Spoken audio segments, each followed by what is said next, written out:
بسم الله الرحمن الرحيم الحمد لله رب العالمين الحمد لله الذي خلق السماوات والأرض وجعل الظلمات والنور ثم الذين كفروا بربهم يعدلون أشهد أن لا إله إلا الله وحده لا شريك له وأشهد أن محمدا عبده ورسوله اللهم صل على محمد وعلى آل محمد كما صليت على إبراهيم وعلى آل إبراهيم إنك حميد مجيد اللهم بارك على محمد وعلى آل محمد كما باركت على إبراهيم وعلى آل إبراهيم إنك حميد مجيد ورضي اللهم عن الخلفاء الراشدين والصحابة أجمعين ومن تبعهم بإحسان إلى يوم الدين أما بعد السلام عليكم ورحمة الله وبركاته. Mes sœurs, mes frères, soyez les bienvenus. Soyez les bienvenus donc dans ce jardin parmi les jardins du paradis. Qu'Allah bénisse votre temps et cette fin de mois, le mois béni. Qu'Allah subhanahu wa ta'ala nous accorde les faveurs de ce mois. Et avant toute chose, assalamu alaikum wa rahmatullahi wa barakatuh. Puisque les louanges, les remerciements lui appartiennent tous. Les remerciements, de même que les éloges. Lui, il est le seul digne d'adoration, le seul digne de louange. Nous le louons donc, nous nous associons au concert de tout ce qui existe, bon gré, mal gré, chante les louanges d'Allah subhanahu wa ta'ala, tout ce qui est dans les cieux et tout ce qui est sur la terre. Il est béni par lui-même subhanahu wa ta'ala, et celui qui bénit le temps, celui qui bénit les créatures, celui qui bénit tout ce qu'il a créé subhanahu wa ta'ala, il est le seul qui puisse le faire. Nous le louons donc et j'atteste qu'il est le seul digne d'adoration, j'atteste la véracité, de l'exemplarité, de la prophétie de Mohammed ibn Abdillah, qu'Allah bénisse ce prophète, sa famille, ses compagnons, tous ceux qui les auront suivis dans le droit chemin, nous fasse l'honneur d'en faire partie. Parmi donc ces bienfaits, c'est de nous avoir créés, de nous avoir guidés vers l'islam, de nous avoir donné et préservé le Coran, de nous avoir donné des moments exceptionnels qui ne reviendront qu'au jour du jugement dernier. Parmi les bienfaits donc, c'est de nous avoir permis de vivre ce mois de Ramadan et qui tire donc vers sa fin. Et Allah nous a redonné, nous le louons, et nous a donné donc la possibilité de jeûner un autre jour, en tout cas pour ceux qui ont commencé lundi, de jeûner un autre jour, ce qui nous permettra, incha'Allah, comme l'a dit le prophète sallam, celui qui jeûne un seul jour. Pour Allah subhanahu wa ta'ala, Allah éloigne sa face de l'enfer la distance de 70 années de marche, soit 3 millions de kilomètres estimés par certains. Qu'il soit loué, subhanahu wa ta'ala, on ne saurait jamais le remercier comme il se doit. Et donc, dans cet épisode qui vous plaît tant, cette série en tout cas, de l'islam au quotidien, nous allons commencer par le quiz que vous avez apprécié et vous en demandez encore plus. Si Allah le veut, on va vivre au jour le jour, on ne vous promet rien, mais alhamdulillah, on a juste qu'on a préparé des choses qui seront probablement des surprises pour certains et pas d'autres. Donc le quiz était justement par rapport à l'actualité, c'était donc sur Zakat al-Fitra. Zakat al-Fitra est une obligation, comme vous le savez, d'ailleurs c'est la première question du quiz, et il nous a été suggéré de mettre en même temps des petits commentaires pour justifier nos réponses. Certainement, c'est comme vous dit, c'est ce qu'on a appris. Je ne doute pas que les personnes qui souhaitent ça aimeraient juste apprendre davantage. Simplement, ça va nous demander, comme le dit Mohamed Adda, ça va nous demander un peu plus de temps et un peu plus de travail encore. Donc, vu ce qu'on a à faire actuellement, ça va être un peu difficile, on ne vous promet rien, mais d'améliorer le système, certainement. L'islam vise la perfection et le prophète sallam nous a dit qu'Allah a prescrit la perfection en toutes choses. Donc, l'ihsan, c'est ce qu'on recherche tous. Et c'est l'un de nos objectifs que nous voulons bien atteindre la perfection, au moins tendre vers cette perfection-là, et qu'Allah nous y assiste. Donc, vous avez été à 1873, à cette heure en tout cas, à répondre donc à ce quiz qui vous a vraiment beaucoup intéressé. Et vous avez une moyenne de 13 ans, un peu moins forte, mais c'est pas grave, je vous félicite quand même par rapport à un 16 que vous avez eu la semaine dernière. Je dirais peut mieux faire, mais vous avez fait beaucoup plus que certainement d'autres. Et donc le temps que vous avez passé à répondre au quiz et à autre chose vous sera considéré, vous sera, Inch'Allah, compté comme de bonnes actions. En tout cas, c'est ce que je souhaite et mon Seigneur est bien plus généreux qu'on ne puisse le penser. Aux questions, il y a eu quelques questions pas du tout pièges. Je les pensais vraiment très faciles même, je dirais. Mais un certain nombre de questions n'ont pas eu de très bonnes réponses. Voire, ce n'est même pas une majorité de gens qui ont eu les bonnes réponses. Mais on les verra, Inch'Allah, c'est les questions 3, 5, 7, 10, 13 et 17. Mais on va les prendre une par une. La question, la Zakat al-Fitra est-elle une obligation pour qui a plus de, donc, qui a plus de quoi se nourrir ou pas. Est-ce une obligation? Là, vous avez été excellent. 84% ont répondu c'est une obligation. Effectivement, Ibn Omar Kalalagré, il a dit que le prophète sallallahu alayhi wa sallam a rendu obligatoire Zakat al-Fitr, donc l'impôt sur, pour donner la définition, Zakat al-Fitr, c'est le fait de se purifier à l'occasion donc de la rupture. Fitr, donc c'est la rupture. Et c'est pour cela qu'on appelle l'Aïd al-Fitr, c'est l'Aïd donc de la rupture, que certains appellent la petite fête.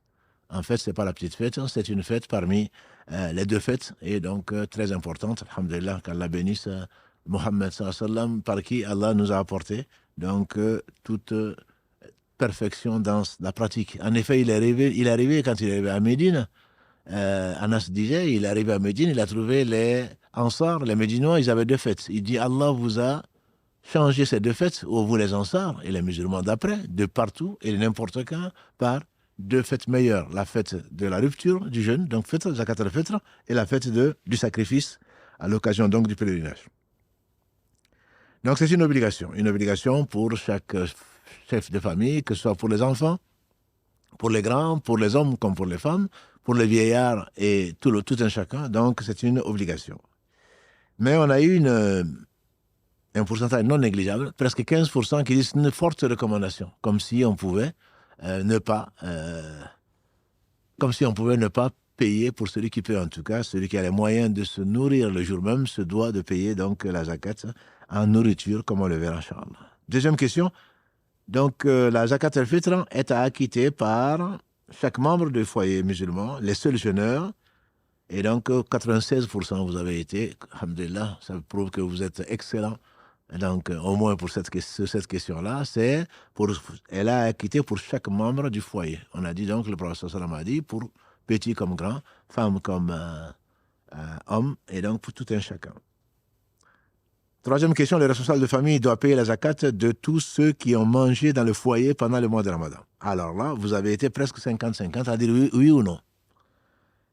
Ce sont des choses que l'on entend et qui n'ont absolument aucun fondement dans l'islam, à moins que la question ait été mal posée. Mais c'est que ce n'est pas parce que tu as invité quelqu'un chez toi pour déjeuner, ce qui te vaudra, inchallah, la récompense de son jeûne, sans rien amoindrir, bien entendu, à sa récompense elle-même, puisqu'il a jeûné. Mais ce n'est pas parce qu'il a mangé chez toi que tu dois payer sa zakat al-fitr. Ça n'a absolument aucun rapport. Effectivement, les enfants ont mangé dans la famille. Effectivement, l'homme a mangé, la femme a mangé. Mais ça ne veut pas dire, toute personne étrangère à la famille, le chef de famille n'est pas responsable donc de payer cette zakat-là. Mais vous pensiez, en tout cas 45%, ceux qui ont eu la bonne réponse, qui ont dit faux, ils n'étaient qu'à 49%. C'est pour dire c'est presque 50-50. Donc voilà une idée dont il faut tordre le cou. Quatrième question, c'est à la femme célibataire qui travaille de payer la zakat al-fitr. Et donc là, vous avez été 54% à dire c'est faux, c'est vrai. C'est pas parce que la femme célibataire travaille qu'elle doit payer, en tout cas c'est l'avis que je connais, c'est que cela ne revient pas, tant qu'elle n'est pas mariée, la responsabilité revient donc à son père, s'il est vivant, sinon aux gens donc, qui ont remplacé, qui sont responsables de la famille. La zakat de la femme divorcée est à acquitter par soit elle-même, soit son père ou son représentant, donc c'était la même chose. Là, c'est vraiment l'égalité parfaite, 44% qui disent oui et 44% qui disent non. 44%, 45% même qui disent que c'est elle-même qui doit le payer et 44,5% qui disent son père ou son représentant. Comme j'ai dit, tout ce qui est charge financière de la famille revient au chef de famille, à l'époux qui doit entretenir toute la famille, les enfants, les filles jusqu'à ce qu'elles se marient et les garçons jusqu'à ce qu'ils soient pubères. Donc, a priori, quand ils sont pubères, ils sont censés donc travailler, trouver un travail en tout cas, puis ensuite fonder un foyer. Donc, c'est la raison pour laquelle elle n'est pas obligée de le faire, mais elle peut le faire, bien entendu. Et j'espère même que vous le faites. En tant que non encore marié, mais vous avez de quoi financer. Parfois, vous êtes indépendante dans votre appartement ou dans autre chose, et subvenir, aider les parents, que dis-je, les prendre en charge, c'est ce qui te sera certainement plus que conseillé. Donc, tu payes pour toi-même, pour ton père, pour ta mère, même pour tes enfants et pour tes frères et sœurs. C'est quelque chose de conseillé et tu ne regretteras pas un jour prochain.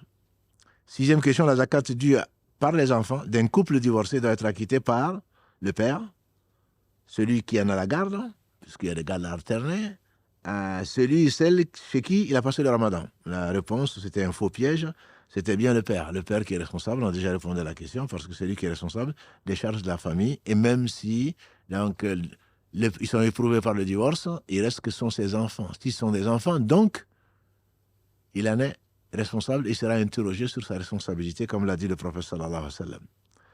Septième question, on doit payer la zakat de celui qui est mort en fin de Ramadan. Et donc, vous avez été 34% à dire oui, et la réponse est non. C'est que la zakat devient obligatoire le jour de l'Aïd. Donc, quand la nuit, la personne a passé effectivement la nuit de l'Aïd, elle a vécu, mais si elle est morte le matin de l'Aïd, on doit payer sa zakat, puisqu'elle a vécu le mois. Mais si elle n'a pas vécu le mois, il n'y a pas de zakat al-fitr, donc sur cette personne, qu'Allah lui fasse miséricorde. Huitième question, les personnes qui sont compensées leur jeûne, les personnes qui ont compensé plus leur jeûne par la fidya ne sont pas concernées par zakat al-fitr. Je ne dirais pas que c'est une bonne question, mais en tout cas, c'est une question qui revient. Ah oui, mais puisque je n'ai pas jeûné, puisque je suis malade, donc je paye la fidya, donc c'est la compensation en nourriture pour un pauvre par jour. Donc je n'ai pas à payer la zakat al-fitr, puisque la zakat al-fitr sert à nourrir un pauvre. Non, c'est que la réponse est faux. C'est que chaque membre de la famille on doit s'acquitter pour chaque membre de la famille. La fidya et la zakat al-fitr ne sont pas liés. Les enfants n'ont pas payé de fidya, puisqu'ils ne sont pas adultes. Voilà. Celui qui n'a pas la raison n'est pas responsable, donc n'a pas à payer de fidya. Par contre, la zakat al-fitr est due pour chaque membre de la famille. Donc ça, c'est la réponse était faux. Neuvième, le jeûne de celui et celle qui ne s'est pas acquitté de la zakat al-fitr n'est pas valable. Ça aussi, on l'apprend. Il n'a pas payé la zakat al-fitr, donc son jeûne n'est pas valable. Non. On entend des choses, que le jeûne est suspendu entre le ciel et la terre jusqu'à ce que la zakat al-fitr. Non, ce n'est pas cela. La zakat al-fitr doit être payée avant la prière. Celui qui l'a payé avant la prière, comme l'a dit le prophète sallallahu alayhi wa sallam, c'est une vraie zakat, c'est une vraie purification des écarts qu'on a pu avoir pendant le jeûne. Et celui qui ne l'a pas payé, il doit le payer quand même, parce que c'est une obligation, mais ça ne comptera que comme une obligation, ça ne comptera que comme une sadaqa, mais ça ne servira pas à ce pourquoi le législateur, Allah subhanahu wa ta'ala, a voulu donc du bien pour nous. Neuvième question, le jeûne de celui et celle qui ne s'est pas acquitté de la zakat, donc on a vu ça, n'est pas valable, ce qui est faux. Dixième question, zakat al-fitr est le quart donc du sa'a. Quart du sa'a, contenu de 2 mains d'un adulte, de denrées alimentaires habituellement consommées par les musulmans du lieu. Non, c'est faux parce que, et là, vous avez été 62% à dire que c'est vrai. Peut-être que la question a été mal posée, je veux bien l'admettre, mais en fait, la zakat al-fitr est le quart du sa'a. Non. Le prophète m'a dit la zakat al-fitr, c'est le sa'a, c'est-à-dire c'est 4 fois le contenu de 2 mains pleines de la nourriture qui est la plus consommée sur le lieu. Donc c'est 4 fois, la zakat c'est 4 fois. Le quart de sa'a, c'est plutôt la fidya pour certains savants comme des malikis qui disent que pour compenser le fait de ne pas pouvoir jeûner, pas pour la zakat al-fitr. Il n'y a pas de divergence, c'est un hadith, il est authentique et il n'y a pas à discuter dessus. C'est un sa'a. Un sa'a, c'est 4 fois donc le contenu de 2 mains d'une personne moyenne. Et donc ce n'est pas du tout ce que vous avez dit et vous avez considéré à 62% que c'était vrai, que la zakat al-fitr c'était le quart de sa'a. Non, c'est un sa'a plein, donc c'est 4 fois cela. 11e question, la zakat al-fitr est destinée entre autres à purifier le jeûneur de ses écarts de langage, comme on vient de le dire, oui c'est vrai. Ça c'est un hadith rapporté par Ibn Abbas, qu'Allah l'a gré ainsi que son père. Vous avez été 60%, donc à trouver la bonne réponse. 12e, l'acquittement de la zakat al-fitr peut être fait en argent. Là, vous avez été également 36% à dire oui. Peut-être que vous êtes tous Hanafi. On a parlé des Hanafi, des Maliki, des Shafi'i et des Hanbali. La plupart des savants, parce que quand il y a le hadith, il n'y a pas d'ijtihad. Dans l'école, la première école que nous respectons tous, Abu Hanifa, c'est un très grand imam, comme on a eu l'occasion d'en discuter. Et il considère, lui et son école, en tout cas, considère que c'est ce qui pourrait profiter le mieux aux pauvres. Donc on peut le donner en argent et lui, il peut, à ce moment-là, l'utiliser comme il l'entend. Or, les autres savants, et c'est la majorité, disent qu'il y avait le dinar, il y avait le dirham du temps du prophète sallallahu alayhi wa sallam, il y avait la nourriture. Mais il lui a dit un sa'a.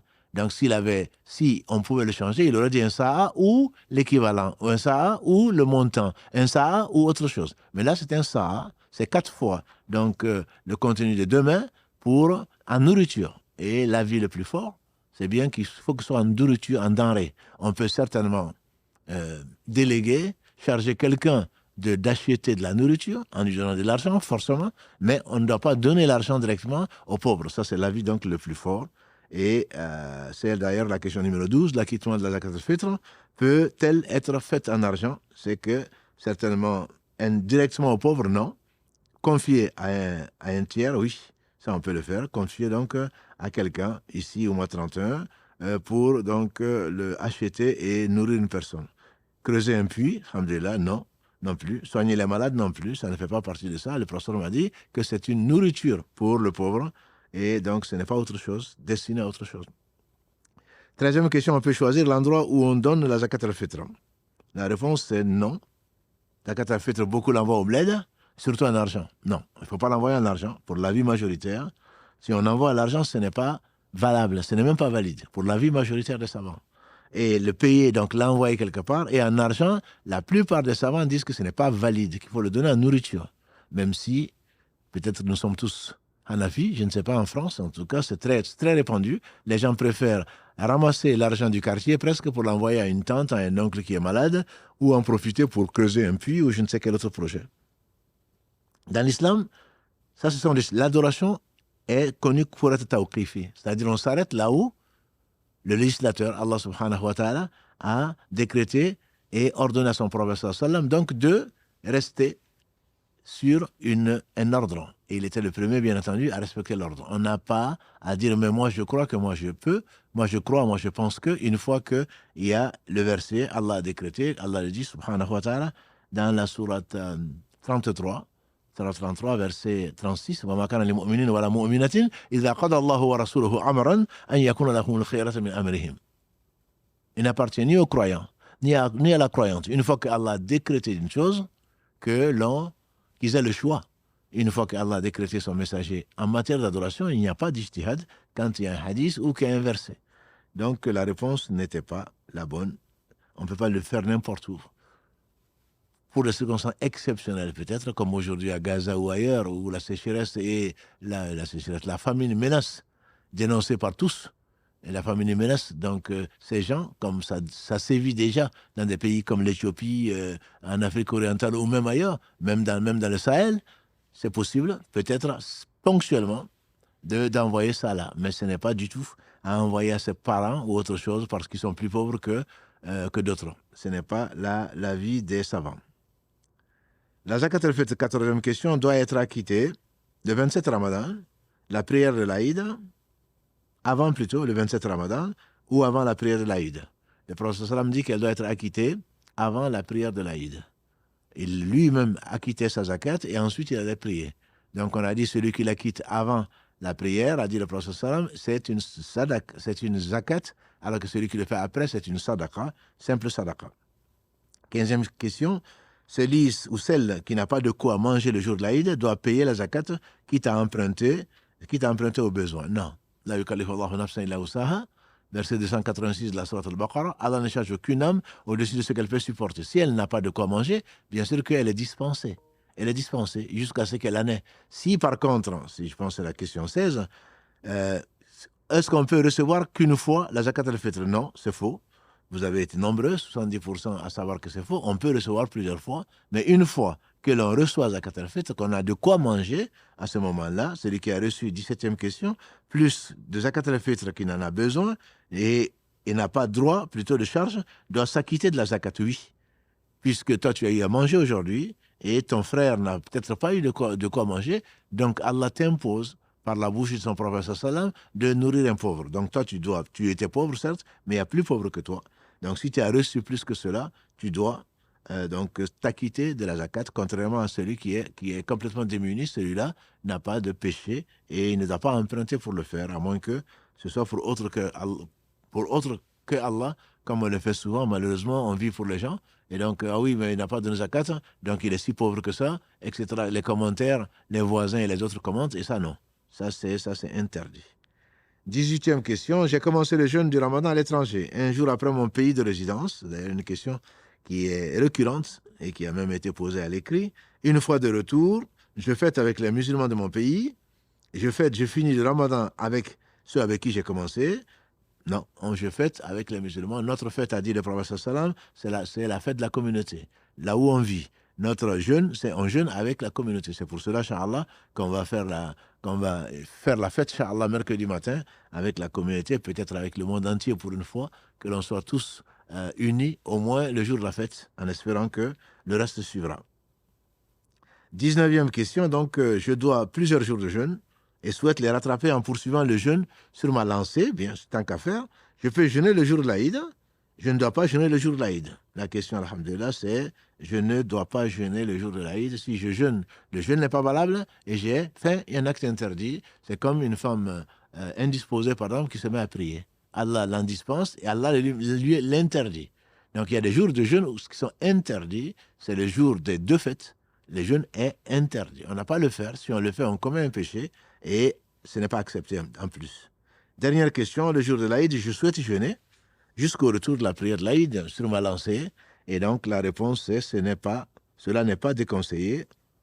Le jour de l'Aïd, je souhaite jeûner jusqu'au jour. Cela est la sunna, ça c'est faux, c'est pas la sunna. La sunna, c'est le fait de jeûner le 10 Dhul Hijjah, donc le jour du sacrifice, de ne pas manger avant d'aller faire la prière, bien qu'on puisse le faire, bien sûr, de ne pas manger. Le prophète sallam, lui, dans sa sunna, il égorgeait et il déjeunait avec donc du foie, je crois, de ce qui me reste en tête, du bélier qu'il a sacrifié. Voilà. Mais contrairement à l'Aïd al-Fitr, c'est donc ce qu'on va vivre bientôt, Inch'Allah, à ce moment-là, tu fais la différence. Tu coupes, ne serait-ce qu'avec une date, pour que tu dis je ne jeûne pas, parce qu'il est interdit de jeûner ce jour. Le jour de l'Aïd également Adha, mais le jour de l'Aïd Adha, si tout va bien, tu vas déjeuner, tu vas faire plus que prendre un petit déjeuner, tu vas carrément déjeuner avec la viande, donc du bélier, qu'Allah subhanahu wa ta'ala accepte et nous accorde le paradis, accepte donc ce mois de Ramadan, que je vous rappelle, il reste un seul jour, en tout cas pour ceux qui ont commencé lundi. Et il faut savoir que le prophète a dit Amin, Amin, Amin. On dit pourquoi, Ya Rasulallah, on t'a vu en train de dire Amin. Il a dit parce que l'ange Gabriel est venu me voir et il a dit qu'il soit humilié ou qu'il soit déshonoré, celui qui n'a pas profité du Ramadan pour se faire pardonner. Donc Allah subhanahu wa ta'ala nous épargne donc l'effort inutile, comme celui qui est sous la pluie et qui sue. Il sue, fatigué, mais on ne le voit même pas parce qu'il est sous la pluie. Donc des gens font des efforts et en réalité Allah ne les accepte pas parce qu'ils ont suivi une autre voie que celle qu'il a légiférée, lui qui n'a besoin de rien. Donc on va passer maintenant aux questions-réponses, Inch'Allah Karim, à la technique et accompagné aujourd'hui encore par Mohamed Adda pour lui tenir compagnie. Voilà, donc nous attendons vos questions, priorité aux questions au direct. Sinon, vous avez également été nombreux, comme le dirait Mohamed, vous avez été nombreux à participer, à nous écrire. Voilà, donc on va alterner probablement, c'est la méthode qu'on a trouvée, alterner entre les questions écrites et les questions orales. Priorité au direct. Oui, Karim? Allô? Allô? Allô, oui? Salam alaikum. Wa alaykum assalam wa rahmatullah. Oui, s'il vous plaît, excusez-moi, en fait, j'ai deux questions. On entend mal, hein? La première, c'est... Allô? Oui, Vous oui. m'entendez là? Oui, j'entends, mais... J'ai deux questions. Oui, oui. J'ai deux questions. Allez-y, mais d'habitude, c'est une première, question. Hein. D'accord. C'est une question par personne parce qu'il y a beaucoup d'appels. Et donc, pour ne pas frustrer d'autres, si vous pouvez choisir, ne posez qu'une question si c'est possible. D'accord. Du coup, je vais poser pour le 8 heures. Oui, Pendant le mois de Ramadan, si Oui. on oublie de prier le 8 heures, oui. je ne sais pas si ça cause un problème ou pas, si on doit le payer ou pas. Alors, le huître, c'est pas une obligation, comme tu le sais. Le huître, c'est l'impair. Son nom, c'est l'impair. Le prophète sallam a dit que celui qui craint de ne pas se réveiller, le meilleur moment, c'est le dernier tiers de la nuit avant le fajr. C'est le meilleur moment pour clôturer les prières de nuit. Celui qui ne peut pas ou qui craint de se réveiller, il doit le prier avant de dormir. Maintenant, si on a oublié, Allah ne nous en veut pas, bien sûr, c'est pas une obligation déjà. Il se peut qu'Allah dise aux anges d'écrire comme si on l'a fait. Mais il est arrivé au prophète sallam de ne pas prier la nuit à cause d'une maladie ou autre chose. On peut prier le witr jusqu'à un peu de temps avant le fajr. Un peu de temps avant le lever du soleil plutôt. Imaginons que ici à Toulouse, le lever du soleil, il est à 6 heures du matin actuellement. Et que finalement, tu as oublié et puis tu t'en es rendu compte seulement après le fajr. Donc tu peux prier le witr, et tu peux prier le fajr, et ensuite tu fais le subh. Mais si tu as oublié, tu as fait le fajr et le subh, et que le soleil est déjà levé, le prophète sallam ne priait plus le witr. Une fois que le soleil était levé, il dit qu'on priait le shaf. C'est-à-dire que si tu devais prier une seule raka, tu prierais donc 2.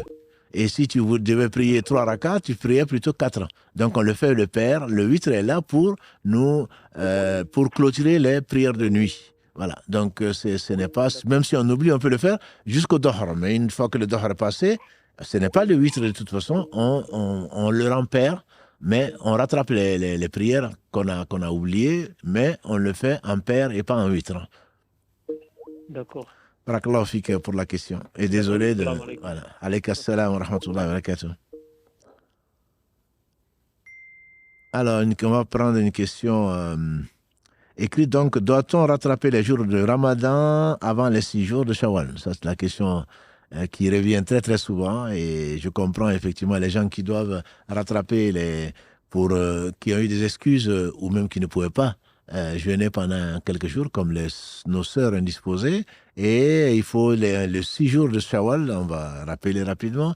Le prophète sallam a dit, celui qui jeûne le mois de Ramadan, puis il le fait suivre par 6 jours de Shawwal, jeûne de 6 jours de Shawwal, son jeûne, c'est comme s'il avait jeûné toute l'année. C'est-à-dire que Allah va lui compter, et on a déjà vu la sagesse qu'a souligné les savants. Ça veut dire quoi? Ça veut dire que le mois, donc l'année lunaire, a 354, 355 jours. Et si on jeûne, la bonne action est récompensée 10 fois au moins. Donc si on a jeûné 30 jours comme cette année, Inch'Allah, ça fait comme si on avait jeûné 300 jours. On est récompensé comme si on avait jeûné 300 jours.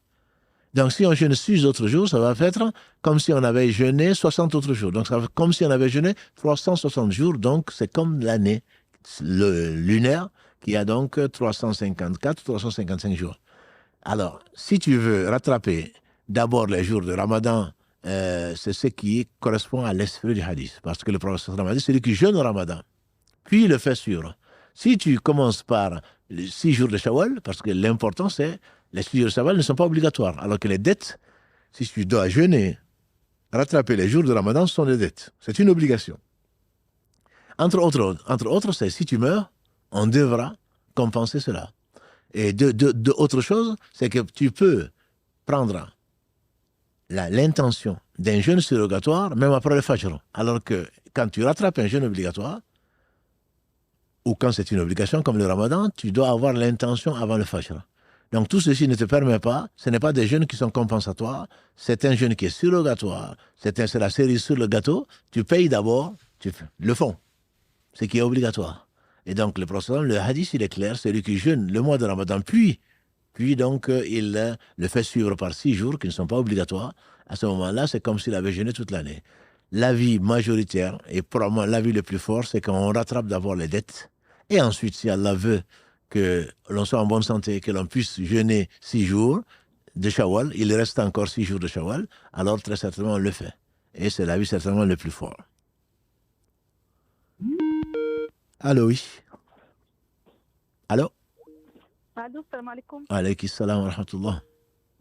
Eh bien, avant tout, je voulais vous remercier, barakallahu fikoum, pour tout ce que vous faites. C'est très, très enrichissant et ça vous apporte beaucoup de lumière. Allah yabarak fik, Allah yabarak fik. Voilà, moi, ma question concernait la prière. Voilà, moi, je fais des horaires de travail longs. Oui. Et bon, je ne travaille pas tous les jours, mais en tout cas, c'est long. Et je me retrouve quelquefois à devoir prier, notamment en hiver, au moins Dohr et Asr sur mon lieu de travail. Et je dois prier assise. Donc, je voulais savoir si, du coup, je ne peux prier que les prières obligatoires ou est-ce que je peux faire du surérogatoire en étant assise? Disons que l'obligation, c'est ce que Allah a ordonné et pour notre bien, c'est ce qui nous rapproche le plus de lui. Les surrogatoires, c'est ce qui va embellir donc nos obligations et les compléter. Donc, ce n'est pas, si on a du mal à prier à l'heure déjà, c'est la meilleure des choses. Le prophète a dit, quand il a été Interrogé par Ibn Masaoud, quel est l'acte le plus aimé d'Allah, il a dit la prière à l'heure. Donc si vous arrivez à faire la prière à l'heure, c'est très bien. Surrogatoire, vous n'êtes pas obligé de le faire, surtout que j'imagine que si vous faites la prière au travail ou ailleurs, c'est un temps que vous prenez et que vous devez normalement compenser. Voilà. Donc moi, je ne vous conseillerais pas d'accompagner ces prières obligatoires que vous ne pouvez même pas faire normalement, puisque vous le ferez assise, mais je vous conseille quand même de le faire au moins le takbirat al-ihram, le premier Allahu Akbar, de le faire debout. De le faire debout parce que dans certaines écoles, certains savants disent que le fait de le dire debout quand on peut le faire, il faut le faire debout. C'est seulement quand on est malade, pour une prière obligatoire, c'est seulement quand on est malade qu'on peut prier assis, auquel cas on est récompensé la moitié. Je veux dire, quelqu'un qui peut prier debout, mais qui prie assis, pour une prière surrogatoire, il est récompensé donc par la moitié. Mais dans votre cas, il se peut qu'Allah vous récompense 10 fois plus, dans la mesure où, contrairement à bien d'autres, qui ne font pas leur prière en disant que je suis au travail. Non, la prière, c'est comme Allah le dit dans la sourate 4, verset 104, il dit, la prière est pour les croyants une obligation à des moments bien déterminés. Donc le fait que vous le faites dans votre temps de travail et à l'heure est très certainement très très méritoire. De là à embellir ces prières-là, je ne suis pas sûr que ce soit la meilleure option, surtout si vous êtes au travail. Moi, je vous conseillerais plutôt si c'est en hiver, en tout cas de prier la nuit, etc. Si c'est en été, une fois que vous revenez, de multiplier les prières surrogatoires plutôt que de les faire au travail parce qu'elles ne sont pas obligatoires, mais elles ne sont obligatoires que parce qu'Allah vous dit qu'elles le soient. Donc, je vous dirais de vous contenter au travail des prières qui sont obligatoires et non d'essayer d'embellir donc vos prières. Il se peut qu'Allah vous accorde la récompense quand même, quand c'est un samedi ou dimanche ou quand vous ne travaillez pas. Et si vous faites tous ces surrogatoires-là, ou quand c'est en hiver, ou quand c'est en été, quand ça dépend donc du moment, quand vous avez le temps, si vous le faites, je ne doute pas de la miséricorde de mon Seigneur qui va certainement vous récompenser par bien plus que ce que vous espérez. Inch'Allah. Barakallahu fikum, jazakallahu. Allah yabarak fik. Barakallahu fik. Une question écrite qui est de... La zakat est-elle de 7 ou 8 ou 9 euros? On a dit que la zakat, c'est pas en argent, déjà. C'est pas en argent. L'avis fort des savants, c'est des 3 écoles sur 4, c'est que la zakat ne doit pas être donnée en argent. L'argent existait du temps du prophète sallam et il ne parlait pas de lui-même. Voilà. Et l'islam n'était pas valable, ou la zakat n'était pas valable en denrées alimentaires que du temps du prophète sallam. Allah, bien sûr, c'est tout. Et il savait que vous allez poser la question. Qu'on va vivre un moment où les gens vont préférer l'argent. Non, c'est pas ça. Donc, c'est en denrées alimentaires qu'on peut déléguer, comme on a dit. Maintenant, 7 ou 9 euros, c'est une question d'ijtihad. Est-ce qu'on va, aujourd'hui, avec 7 euros, est-ce qu'on arrive à s'offrir soi-même, puisqu'on sera véritablement croyant, que si on aime pour son frère, c'est qu'on aime pour lui-même. Donc, soi-même. Donc, est-ce qu'avec 7 euros, on arrive à avoir un repas normal? Je dis oui. 9 euros, certaines associations ont pensé qu'avec l'inflation ou la hausse des prix, qu'il fallait rajouter 2 euros. Ce n'est pas l'avis de tous. Voilà. Donc, que vous le donnez à 7 ou à 9, c'est en fonction de vos besoins, en fonction surtout de votre volonté. On m'a posé la question pas plus tard qu'il y a 1 heure. Est-ce qu'on peut donner 10 euros? Mais bien sûr. Si vous mangez 10 euros, pourquoi vous ne donnez pas 10 euros? C'est pas limité. Ce n'est pas comme la prière où il faut faire 4 rakas ou 3 rakas ou 2 rakas. Ce n'est pas comme le jeûne où il faut s'abstenir de manger du matin, de l'aube jusqu'au coucher du soleil. Ça, c'est une question d'interprétation, de compréhension et d'évaluation, je dirais. Évaluer, est-ce que c'est 7 ou 9 euros? Ce n'est pas le plus important. Quant à nous, en tout cas, nous avons pensé qu'en France, que ceci pouvait être compensé par 7 euros sans aller plus loin. Pendant 10 ans, voire 15 ans, c'était en fait 5 euros. Et tout d'un coup, on est passé à 7 euros l'année dernière. Et maintenant, on fait un bond un an après à 9 euros. C'est bien sûr, c'est qu'on prête à Allah subhanahu wa ta'ala, ça doit être le maximum. Mais il faudrait également donc tenir compte de la situation des uns et des autres et de ne pas exagérer en matière de religion comme en toute matière. Allô? Allô, oui? Salam alaikum, cher. Wa alaykum salam wa rahmatullah. Tout d'abord, je vous remercie pour ce que vous faites. qu'Allah vous récompense, ça nous aide beaucoup. Barakallahu fik. Et qu'Allah vous garde longtemps près de nous. Vous dites toujours qu'on se réveillera le jour de Yom al-Qiyamah avec les personnes qu'on aime. Qu'Allah fasse qu'on se réveille ensemble dans Amen. la communauté du prophète. Sallallahu alayhi wa sallam. Barakallahu fik. Cher, Ouais. j'ai un petit problème Oui. et je cherche une solution. En fait, j'ai perdu ma maman il y a pas long- il y a, ça fait bientôt 2 ans. C'était une période très, très, très difficile pour moi parce que ma maman, il faut savoir qu'elle était en même temps mon papa parce que j'ai pas connu mon papa. Je crois que j'étais bébé quand il est décédé. Rahmatullah. Donc, moi, je suis venue faire mes études dans un autre pays. Ma maman, elle est décédée derrière moi. C'était une femme très pieuse. Alhamdulillah. En tout cas, l'éducation que j'ai vue quand j'étais petite avec elle, c'était la prière. C'était une dame qui se plaignait pas du tout. À un moment, elle était pudique, elle se plaignait pas. Et c'était une dame qui aimait beaucoup la paix. Elle était tout le temps en train de dire à ses enfants, soyez en paix, aimez-vous, entendez-vous. C'était une dame très, très... elle aimait pas les histoires, en fait. Alhamdulillah. Et malheureusement, nous, ces enfants, il y a une grande haine, je veux dire, je sais pas d'où ça vient, entre nous, les frères et sœurs. Moi, je suis la dernière. D'accord. Il y a un grand écart entre moi et mes frères. Il y a carrément 30 ans. Je suis arrivée très, très tard, apparemment. Alhamdulillah. Et quand ma maman elle est décédée, j'avais appris qu'il y avait une dette. Il y avait une dette, elle devait quelqu'un. Et de mémoire, je crois, ma maman, elle m'en avait parlé. Mes frères, ils ont refusé de payer. Alhamdulillah, j'ai payé. Alhamdulillah. Donc, à chaque fois, j'ai l'impression que c'est moi qui vais vers eux. C'est moi qui vais vers eux. Ils m'ont laissé faire le deuil de ma maman toute seule. C'est moi qui les appelle. Quand ils m'appellent, c'est parce qu'ils ont besoin de quelque chose. Et moi, j'ai mal. Parce que, étant donné que je suis la plus petite, moi, j'ai besoin d'eux. J'ai besoin d'eux. En plus, je suis une fille. Je vis seule. Ils s'en foutent. Ils s'inquiètent pas pour moi. Je vais tout le temps vers eux. Voilà, quand je peux faire des cadeaux aux enfants, je le fais. Mais j'ai peur aussi de leur faire des reproches et de leur manquer de respect, étant donné qu'ils sont très, très âgés. Donc, étant dans ma position de petite sœur, de très, très petite, je ne sais pas comment arranger ma relation avec eux sans pour autant les frustrer, parce que c'est ce que ma maman, elle veut. Moi, je sais, ma maman, c'est une femme très, très pieuse, en fait.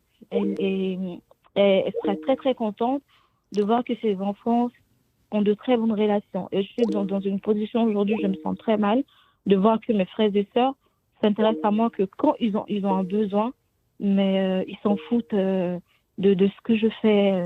Oui, je suis en train de finir mes études. Si je travaille, ils savent rien. Oui, et j'ai vraiment, vraiment mal. Je comprends votre situation. Je ne sais pas quoi faire. Non, mais alhamdoulilah, on comprend très bien votre état d'âme, votre état d'esprit et ce que les gens n'ont pas compris de votre situation. Donc, qu'Allah vous vienne en aide. Allah vient en aide aux serviteurs tant qu'il vient en aide aux autres, surtout le lien de parenté. Votre mère, Allah l'a rappelé pour son bien et vous êtes la dernière. Vous n'avez pas choisi de venir en dernier non plus, ni choisi vos frères, ni choisi vos sœurs. Moi, je vous dis, c'est une bonne nouvelle pour vous. Ne pensez pas que la situation dans laquelle vous êtes, elle vous peine. Elle doit vous peiner pour vos frères, pas pour vous. Parce qu'Allah vous a choisi parmi cette famille et vous êtes la dernière. Normalement, c'est l'aîné de la famille ou les plus âgés, surtout quand il y a presque 30 ans entre vous. C'est eux qui doivent vous prendre en charge. Mais Allah vous a pris en charge. Allah vous a donné un cœur qui vous permet d'accepter, entre guillemets, d'être dans cette position-là, de les aider. La main qui donne est meilleure que, a dit le prophète sallam, la main qui donne est meilleure que celle qui reçoit. Donc en réalité, ce que vous êtes en train de faire, Dieu vous donne l'occasion d'avoir des hasanat. Ne voyez pas la réaction des autres. Et idfa billati hiya ahsan, Allah dit dans la sourate 41, verset 34, repousse le mal par le bien. Je sais que c'est facile à dire et je sais que ce n'est pas évident à vivre. Mais comme vous dites, votre mère aurait été fière de vous, mais surtout Allah sera satisfait de vous. Voyez ça, Allah s'est satisfait de vous. Et donc le prophète, ils ont voulu le tuer, ils ont fait un piège. Et on lui a dit, maudit ces gens-là. On n'est pas encore arrivé là, j'espère que ça n'arrivera jamais dans votre famille. Mais on lui a suggéré de maudire ces gens-là. Il a dit, oh mon Dieu, pardonne à mon peuple parce qu'il ne sait pas. Moi, je me dis, il faut que vous priez pour vos frères en disant, oh mon Dieu, pardonne à ses frères parce qu'ils ne savent pas. S'ils savaient l'injustice qu'ils étaient en train de faire, s'ils savaient la démission et de surcroît, maintenant ils deviennent des profiteurs, bien entendu que leur position est loin de ce que votre mère aurait souhaité, est loin de ce que l'islam leur prescrit. Donc à la limite, pour moi, vous devez avoir pitié d'eux. Allah vous a choisi parmi tous ceux-ci. S'il avait voulu, vous auriez été à leur place, être là en train de profiter des gens, etc. etc. Ça, vous n'auriez pas été fiers de cela. Donc remerciez Allah et surtout ne leur manquez pas de respect. Ne leur manquez pas de respect. Et faites ce que vous aurez aimé qu'on vous fasse. S'ils sont ingrats, Allah n'aime pas les ingrats. Allah n'aime pas l'ingratitude. Chaque fois quand je vais chez eux, Ouais. cher, Oui. et quand je ressors, je suis mal. Je suis mal parce que moi, aujourd'hui, j'ai perdu ma maman. C'était eux mes repères. C'est eux mes mamans, mes papas. Mais ils s'en foutent. Et là, je m'accroche vraiment à l'art. J'ai vraiment, je me suis donnée à fond dans la religion parce que c'est ce que ma maman aurait voulu. J'ai commencé à porter le voile, alhamdoulilah, et je voulais aller faire la Umrah. Mais je peux pas parce que j'ai pas de mahram. Non, mais alhamdulillah, je comprends votre situation, mais ce que je vous donne comme conseil, c'est justement remercier Allah d'être à votre place et pas à la leur. Leur place n'est pas du tout enviable. Donc à partir de ce moment-là, sachez que Dieu sera avec vous tant que vous accrochez à ce lien de parenté. Et celui qui veut vous exploiter, celui qui veut profiter de cette situation, c'est lui le malheureux, c'est pas vous. Je comprends effectivement que vous avez un cœur lourd. Et de toute façon, alhamdulillah, Allah vous a donné de quoi vivre mieux cette situation-là, continuer à vous rapprocher d'Allah par justement les bonnes actions, notamment le lien de parenté qui est sacré dans l'islam. Donc ne désespérez pas. Et au contraire, je vous conseille vraiment de continuer dans cette voie-là et demander toujours à Allah de vous assister, d'avoir le meilleur comportement et de donner le maximum de ce que vous pouvez faire pour Allah, pas pour eux, pour Allah. Et Allah subhanahu wa ta'ala vous récompensera certainement par mieux que ce que vous espérez, ma soeur. Inch'Allah. Merci beaucoup, cher. Barakallah. Cher Sarah, excusez-moi. Lorsque ma maman est décédée, le temps que moi, je sache qu'il y avait une dette et que je paye sa dette, est-ce que elle a été mal Oui, barakallah, c'est que j'avais oublié cela. Allah sait. L'oubli, vous n'avez pas à vous en faire pour cela. Allah Parce que sait. moi, dès que j'ai su, Oui. quand on m'a dit j'ai envoyé l'argent pour régler la dette, et j'ai demandé à mes tantes de demander encore est-ce qu'il y a des gens à qui ma maman devait. Elle m'a dit non, mais j'ai payé directement dès que j'ai su l'autre. Alhamdulillah, ça c'est un choix qu'Allah a fait de vous pour pouvoir. Ça c'est un devoir. Quelqu'un a dit mon père est mort, est-ce que j'ai encore des droits? Est-ce que j'ai des devoirs vis-à-vis d'eux? Il a dit oui. Il a dit il faut payer ses dettes. Payer ses dettes, il faut prier pour eux, il faut lier le lien de parenté par eux. Ce lien n'a été créé qu'au travers d'eux plutôt. Allah l'a créé au travers d'eux. Donc vous êtes en train de faire exactement les conseils du prophète sallallahu alayhi wa sallam. Les dettes, celui qui meurt avec des dettes, effectivement, ne rentre pas au paradis tant qu'il n'a pas payé ses dettes. Mais il se peut qu'Allah ait fait miséricorde à votre mère, qu'elle n'avait pas les moyens de le faire. Et c'est pour cela d'ailleurs que chacun d'entre nous, nos frères et nos sœurs qui nous écoutent, qu'il faut écrire. Le testament était obligatoire au début de l'islam, ensuite il ne l'a plus été, sauf pour 2 catégories de personnes. Celui qui a des dettes doit écrire. S'il ne sait pas écrire, il doit le confier aux gens qui le savent. Et au moins que si je meurs, voilà, je dois ceci et cela. Et vous avez bien fait d'enquêter ensuite pour savoir s'il n'y avait pas d'autres dettes. Et celui à qui on confie quelque chose, une amana. On vous confie quelque chose, vous devez dire à votre famille ou l'écrire, ceci ne m'appartient pas, ceci appartient pour que, après votre mort, ça ne soit pas compté comme de l'héritage. Et donc, il faudrait rendre la amana, et c'est l'une des sagesses pour lesquelles on va vous demander au jour du jugement dernier de rendre des comptes sur ce que nous avons promis à Allah. Allah nous a donné la foi, Allah nous a donné l'existence, Allah nous a tout donné et on devrait rendre compte. Donc la amana, c'est une chose, le dépôt de confiance, on vous a fait confiance et donc vous devez le rendre ou si vous ne pouvez pas le rendre, au moins l'écrire pour que les gens après nous puissent le rendre. Ça, c'est 2 choses pour lesquelles on est obligé. C'est une obligation d'écrire le testament pour ça ou de le faire parvenir oralement aux gens pour que si nous ne soyons pas là, les dettes et effectivement les dépôts de confiance. En tout cas, qu'Allah vous récompense par le meilleur et vous console et voilà. Barakallahu fika. Merci beaucoup. Salam alaikum. Alayki salam wa rahmatullahi wa barakatuh. Donc, on va alterner, comme on a dit, oui. Ok. Donc, on va prendre une question écrite. Vaut-il mieux pour un homme de prier à la mosquée ou de diriger la prière de son foyer? C'est une question qui est très importante. Ramadan ou en dehors du Ramadan, la prière de l'homme qui a le temps, qui entend l'appel à la prière, qui peut aller à la mosquée, devient une quasi-obligation au travers des hadiths. Certains disent même que c'est une obligation. Donc, rester avec sa famille, c'est pour les prières surrogatoires, comme le faisait le prophète sallallahu alayhi wa sallam pendant le Ramadan.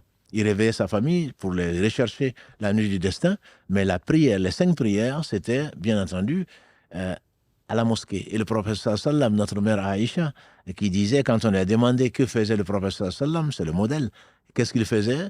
Elle disait, il était au service de sa famille. Il cousait ses propres sandales, ses habits, il les rapiéçait, mais dès qu'il entendait l'appel à la prière, il courait pour aller à la prière. La prière donc à la mosquée est quelque chose qui est plus que recommandé pour un homme qui peut le faire. Rester avec sa famille pour les éduquer, pour leur montrer avec les enfants qui... Non, il a dit, ne faites pas de vos maisons des cimetières. Ça veut dire quoi? Il faut faire une partie des prières à la maison, mais c'est les prières surrogatoires, pour que nos enfants nous voient, pour qu'on leur apprenne que c'est important, etc. Ça, on peut le faire à la maison. Mais les prières obligatoires, pour celui qui peut, parmi les hommes, c'est à la mosquée. Oui, allô? Allô? Allô? Allô, oui. Salam alaikum. Wa alaykum salam wa rahmatullah. J'avais une question, chef. Je vous écoute. Ma belle-mère est décédée il y a quelques années. Elle devait de l'argent à sa sœur. Oui. Ses enfants ont ramassé cet argent et ils ont voulu le lui remettre. Elle l'a refusé parce qu'elle ne s'entendait pas à l'époque avec sa sœur, au moment du décès, etc. Et donc, quand ses enfants lui ont présenté l'argent, elle a dit non, je n'en veux pas, je ne lui pardonnerai pas, etc. Enfin bref, c'est parti en cacahuète, on va dire. Oui. Et du coup, cet argent, elle l'a refusé. Oui. En me disant, j'espère qu'elle ne rentrera pas au paradis à cause de là. cet argent qu'elle me doit toujours. Subhanallah. Voilà, c'est un peu compliqué. Mais du coup, les enfants aujourd'hui se posent la question de savoir qu'est-ce qu'il en est, puisqu'elle a refusé cet argent et qu'elle le doit toujours, qu'est-ce qu'il en est de leur maman dans sa tombe, quoi. Non, mais priez, vous avec eux, priez pour le repos de cette femme. Elle devait quelque chose, elle a voulu ses héritiers, ses enfants ont voulu le payer, et c'est elle qui a refusé, donc elle n'est pas endettée. Oui. Elle n'est pas endettée, celle qui a refusé, elle a tout intérêt à revenir vers Dieu repentante, à prier pour sa sœur en particulier, et qu'elle dise qu'elle ne veut plus de l'argent parce que pour le repos de sa sœur, oui, mais qu'elle refuse et qu'elle souhaite l'enfer pour sa sœur, elle est en très mauvaise position. Donc, à la limite, moi, ce que je conseille à votre mari et à ses frères, je conseillerais peut-être cet argent-là, puisqu'elle considère que sa sœur lui devrait toujours ça, ce qui est faux, puisque ça a été payé, on lui a proposé de rembourser cet argent, c'est-à-dire qu'elle a refusé. Donc, pour moi, votre belle-mère, j'ai pris pour elle, et pour ceux et celles qui sont décédés avant nous, et à la limite, il peut prendre cet argent-là et l'investir. D'investir, je veux dire, dans une sadaqa jariya, voilà, une sadaqa jariya, quelque chose comme ça, pour ne pas dire, bon, mais finalement, il n'avait pas, donc on va l'utiliser. Plutôt, moi, j'aurais dit, on n'a pas besoin de son argent. Elle n'en veut pas, nous, on va l'utiliser pour le bien. J'aurais plutôt pensé ça. Oui, en fait, c'est ce qu'on pensait, mais comme on avait peur qu'elle revienne sur ses paroles... Non, mais n'empêche, qu'elle revienne sur ses paroles, Dieu le sait, que votre mari et ses frères l'investissent dans du durable. Si elle revient, pas heureusement pour elle ou malheureusement pour elle, si elle revient, simplement, on va lui donner cet argent-là, puisqu'elle a réclamé ce qui était son droit qui ne l'est plus. Oui. Voilà. Donc, ce n'est pas un problème parce que c'est leur tante, de toute façon. C'est leur tante. Oui. Et si elle est méchante, c'est leur tante. Si elle est bonne, c'est leur tante. Oui. Donc, on ne peut lui souhaiter, on ne va pas lui souhaiter ce qu'elle souhaite pour sa sœur. On ne peut lui souhaiter voilà. On ne peut lui souhaiter que du bien. On ne peut lui souhaiter que son cœur s'apaise. On ne peut lui souhaiter qu'elle revienne vers Allah. Parce que s'il meurt avec cette haine-là, je crains pour elle. Honnêtement, je crains pour elle. Voilà. Donc, moi, c'est ce que je vous conseillerais en tout cas. Allah yabarfik. Une question, j'ai commis beaucoup de péchés. Et tu n'es pas le seul, tu n'es pas la seule. Je me déteste. Hein. Ça, non. Priez pour moi. Ça, on le fera, Inch'Allah. On va demander à nos sœurs, à nos frères qui ont entendu donc, la plainte de cette personne qui est consciente d'avoir beaucoup péché. Comment se repentir de grands péchés pendant le Ramadan? Pendant ou en dehors du Ramadan, le repentir est une obligation. Le Ramadan, c'est encore une période, comme on l'a dit tout à l'heure, hein, le prophète sallallahu alayhi wa sallam a dit qu'il soit déshonorer celui qui passe le mois de Ramadan qui ne se peut pas pardonner. Il faut arrêter le péché. Il ne suffit pas, visiblement, la personne que tu es et regrette le péché. Mais du fait de se détester, non. Tu es tombé dans le piège de Satan. Et Allah dit, subhanahu wa ta'ala, dans la sourate 39, verset 53, « Qul ya ibadi alladhina asrafu ala anfusihim la taqnatu min rahmatillah. Inna Allah yaghfiru dhunuba jami'a innahu huwa al-ghafur rahim. » Dis-leur, ya Muhammad, ô mes serviteurs qui sont fait outragement tort, jamais ne désespérez de la miséricorde d'Allah. Allah pardonne tous les péchés. Jami'a, tous les péchés. Il est celui qui pardonne le miséricordieux. Donc il y a des conditions. C'est le fait, tu regrettes certainement, il y a pas, je n'en doute pas. C'est également le fait d'arrêter le péché. D'arrêter le péché parce qu'il n'y a pas plus facile, disent les savants, que de ne pas faire. On te demanderait des efforts pour prier, pour jeûner, etc. On peut le comprendre.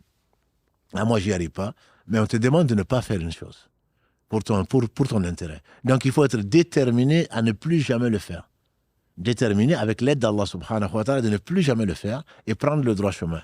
Si c'est tes fréquentations qui t'a mené à ce péché-là et que tu retombes dedans, tu dois mettre une croix sur ces fréquentations. Si c'est des lieux qui te rappellent ça et qui te poussent à faire ça, tu dois ne plus fréquenter ces lieux-là. Tu dois prendre les moyens de te protéger grâce à Allah subhanahu wa ta'ala au travers de son rappel et pour éviter, absolument éviter de te retrouver dans des conditions qui vont te ramener au péché. À ces conditions-là, si tu prends le droit chemin, Allah subhanahu wa ta'ala, il pardonne tous les péchés. Il a pardonné à celui qui a tué 100 personnes, on le sait, on connaît l'histoire, elle est très belle, et il suffit que l'on soit sincère. Et la sincérité, c'est Allah qui la donne. Donc qu'Allah subhanahu wa ta'ala te pardonne et surtout, ton pardon, ta sincérité va être testée parce que tu seras éprouvé. Et si vraiment tu as été sincère, tu pourras passer l'examen et réussir l'examen. C'est-à-dire qu'après le Ramadan, tu seras meilleur malgré les péchés dont tu parles, malgré les grands péchés dont tu parles. Après le Ramadan, il se peut qu'Allah te nettoie de tous les péchés parce que tu as été sincère, parce que tu es revenu vers Allah repentant ou repentante et qu'Allah subhanahu wa ta'ala nous pardonne tous. Allô, oui. Salam alaikum. Alayhi salam wa rahmatullah. Cheikh, j'ai une question, j'ai un problème avec ma maman. Alors, j'ai toujours été très proche de ma mère. Et quand je me suis mariée, je suis partie vivre dans un pays à l'étranger. Les premières années, ça s'est passé correctement, donc je vais la voir régulièrement. Et là, ces dernières années, elle m'accuse toujours de la voler. Wallahi, je ne l'ai jamais volée. Donc, dès que je la vois, dès que je vais chez elle, dès que je rentre, c'est tu m'as volé. Dès qu'elle vient chez moi, elle me dit tu m'as volé. Elle ne me parle plus pendant des mois. Pardon, je suis touchée. Oui, non, mais nous aussi. Je l'appelle pour... Parce que c'est ma mère, je l'appelle et elle ne répond pas. Puisque vous êtes très ému, vous pouvez arrêter là. On va essayer de répondre en globalité. J'aimerais bien, j'ai eu l'occasion de vous avoir. Donc, alors j'appelle, elle ne me répond pas. Donc je continue à appeler parce que je fais mon devoir en tant que fille. Absolument, oui. C'est ma mère, donc je le fais, là où il est. Donc je continue à l'appeler. Il y a des moments où elle va me répondre. Elle va me répondre méchamment. Et automatiquement, derrière, ça va être quoi? Ramène-moi ce que tu m'as volé. Tu m'as volé, tu n'as pas honte, tu es une mauvaise fille. Elle me fait des doigts. Et après, rebelote. Elle ne reparle plus. Mais je continue. Mais j'appelle pendant... Ça peut durer des mois sans qu'elle me réponde. Et là, récemment, oui. Rebelote, ça a été encore une fois, tu as volé. Et donc, quand j'ai parlé avec elle, je lui dis stop. Parce que ça me fait du mal, moi. C'est douloureux déjà qu'elle ne me parle pas. Et ça me fait du mal qu'elle m'accuse d'une accusation aussi grave alors que je n'ai rien fait. Après, je fais pour Rabbi parce que je sais que c'est ma mère. Mais je mens pas. C'est devenu très très dur pour moi d'appeler. J'appelle pour me dire mais je souffre énormément. Et ma famille en souffre parce que quand je suis mal, automatiquement, mon foyer devient mal parce que mon mal-être se ressent. Et c'est le mal-être d'une maman, donc c'est très puissant. Bien sûr. Et là, voilà, Ramban, elle m'a pratiquement pas parlé pendant la Ramadan, elle m'a parlé 2 fois. Et 2 fois, ça a été la même chose. Mais après, elle ne me parle plus pendant... Là, je ne sais pas quand est-ce qu'elle me reparlera. Je sais qu'il faut que je continue à appeler, mais c'est très très dur. Donc je ne sais plus quoi faire. Barakallahu fik. Allah yarfik, qu'Allah vous apaise et Eh bien, vous donne la force de... Parce que répondre le cheikh de l'islam, il a écrit un petit livret sur 20 conseils par rapport comment réagir par rapport au mal des gens.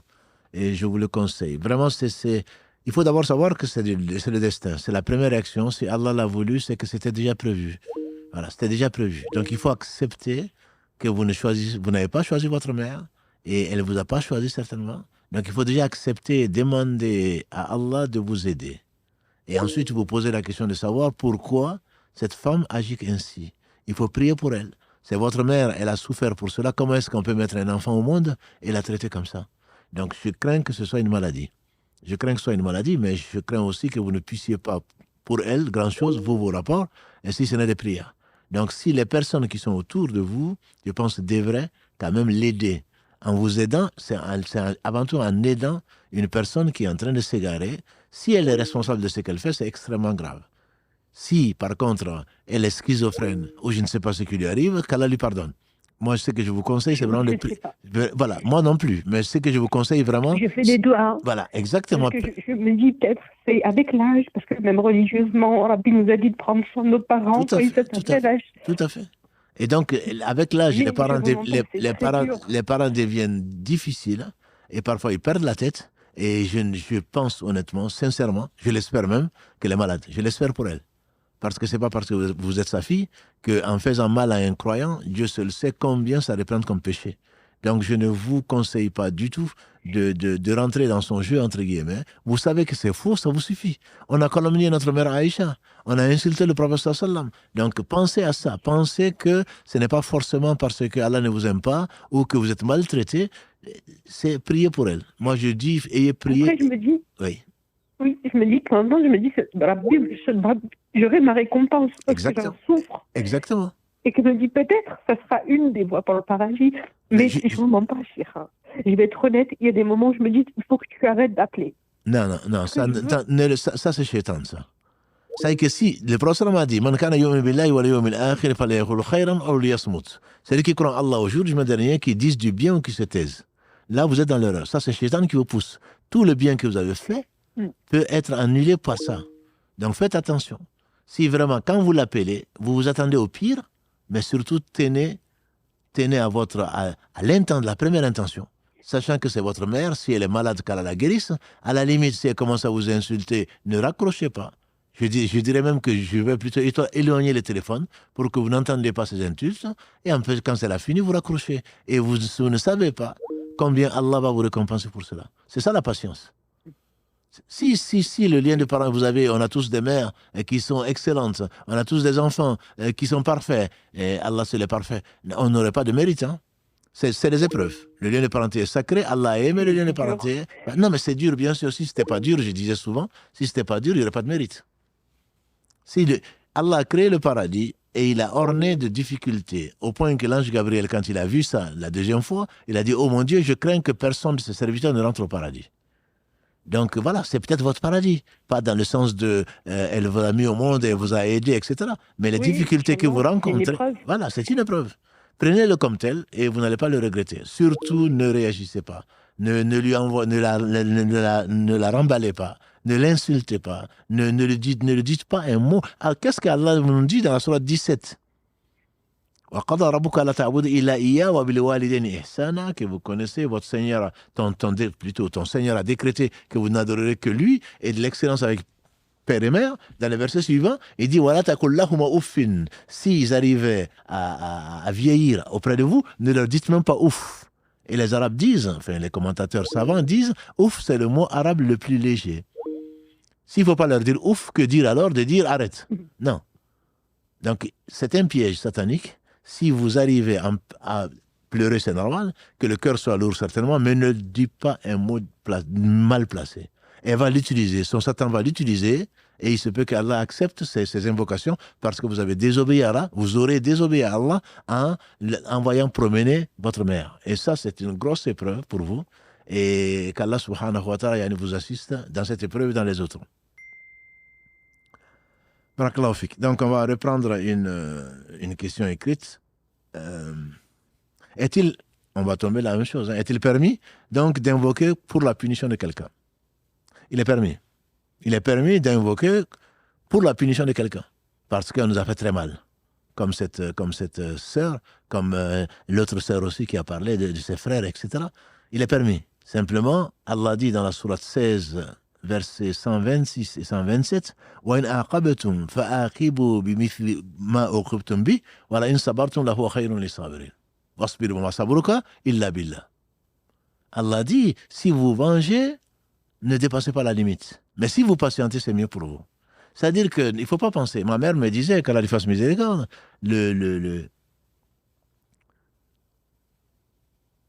l'invocation d'une mère est dans le cœur. C'est-à-dire que le fait, Allah sait comment on souffre. Allah sait, Allah n'aime pas l'injustice. Allah dit parmi les 3 invocations qui sont acceptées, c'est l'invocation de l'opprimé. Donc même si on ne prie pas contre, on n'invoque pas Allah contre les injustes, Allah va les punir, à moins qu'ils se reviennent repentants. Donc ne rentrez pas dans ce jeu, parce que je vois, on sent et on le comprend, que c'est la haine qui va rentrer dans le cœur pour invoquer. Qu'est-ce que ça va vous apporter? qu'Allah punisse une personne? Ça ne va rien vous apporter. Rien du tout, sinon que votre nafs, votre âme va se dire, ah ben au moins c'est bien fait pour lui. Non, je pense que si par vous, Allah guide quelqu'un, si vous, Allah nous dit de repousser le mal par le bien, c'est certainement parce que le bien est là. C'est facile à dire, j'en conviens.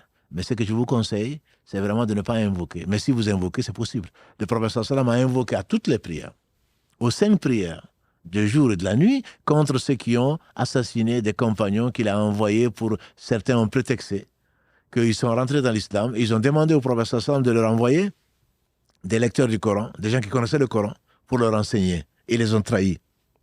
Ils les ont assassinés. Matin, midi et soir, le prophète sallam les maudissait dans la prière, ce qu'on appelle le qunut. Il les maudissait dans la prière. Et les gens disaient Amin. Jusqu'à ce qu'Allah ait révélé le verset 128 ou 131, ça dépend de l'arrangement, 128 ou 131, Allah dit, c'est pas ton affaire. Mais ils ont été, si Allah veut, il leur pardonne, si Allah veut, il les châtie. Ils ont été vraiment injustes. Allah est juste, Allah s'est interdit l'injustice, il a interdit entre nous. Donc ne vous en faites pas, il faut chasser cette haine qui va chasser, si vous ne chassez pas cette haine, ça va remplacer la foi. Ça va remplacer la foi. Donc ça, ne le faites pas. Ne le faites pas. Et Allah sait ce qui est dans votre cœur. Et l'injustice, très certainement, on risque de la payer. Eux comme nous. Barakallahu fi Karim. Allô, oui. Allô. Salam alaikum, Wa c'est alaykum Samira. salam. Alaykum salam, Samira. J'arrive à avoir toutes les semaines, alhamdoulilah. Alhamdulillah. Alhamdulillah. Voilà. Je vous appelais, vous savez, comme je vous avais dit la semaine dernière, Oui. que je m'étais voilée, que j'avais repris la prière. Et j'ai beaucoup de questions par rapport à ça, parce que je suis un peu novice, entre guillemets, dans le fait que je me dis, comment tu vas faire si tu es dans le métro? Parce que je voudrais vraiment prier en temps et en heure, Inch'Allah, Oui. parce que je sais ce qui est réservé comme punition pour les personnes qui ne prient pas en temps et en heure. Alors, j'imagine même pas pour ceux qui ne prient pas. Ouais. Et je me disais comment faire, par exemple, si on est dans le métro, parce qu'en ce moment, je délaisse beaucoup la voiture pour essayer de prendre plus les transports en commun, et que, par exemple, je ne suis pas à l'heure pour rentrer à la maison pour pouvoir faire mes prières obligatoires. Oui. Comment je peux faire? Voilà ma question, je me répète, si je suis dans le métro ou dans la rue, ou voilà, je voulais quelques conseils, Oui. parce que j'ai vraiment envie de les faire. Alhamdulillah, si vous avez envie de le faire, et je n'en doute pas, Samira, c'est que Allah va vous aider. Allah va vous aider. Et plutôt que de faire comment je vais le faire quand je serai dans le métro, il faut que vous maîtrisez votre vie, votre agenda. Ne vous laissez pas aller à votre programme. Moi, je vous dirais plutôt le matin, depuis le lever du soleil jusqu'au Dahr, vous n'avez pas de prière à faire.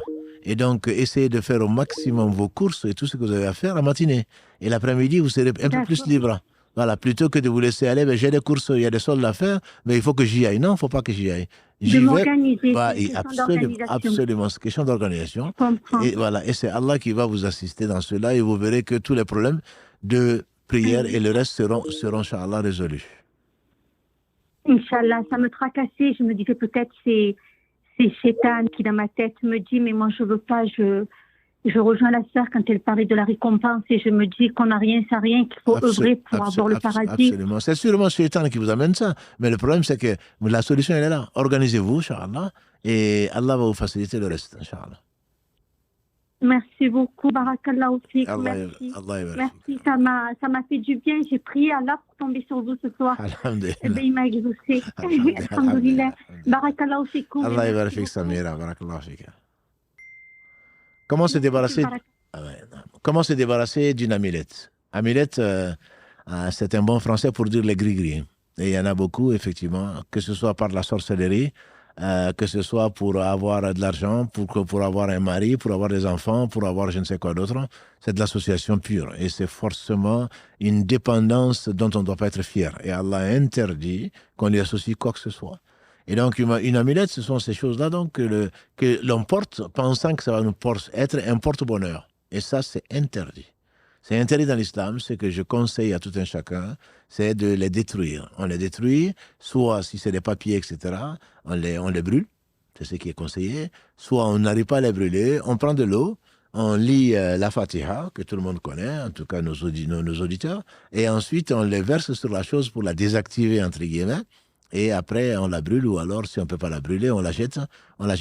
Mais il ne faut pas garder l'amulette, même pas au cas où. Il dit, il ne faut jamais jeter ça. Parce que si jamais vous jetez ça, vous allez avoir un malheur. Moi, je dis non, c'est le contraire. Si vous ne jetez pas ça, vous êtes dans le malheur.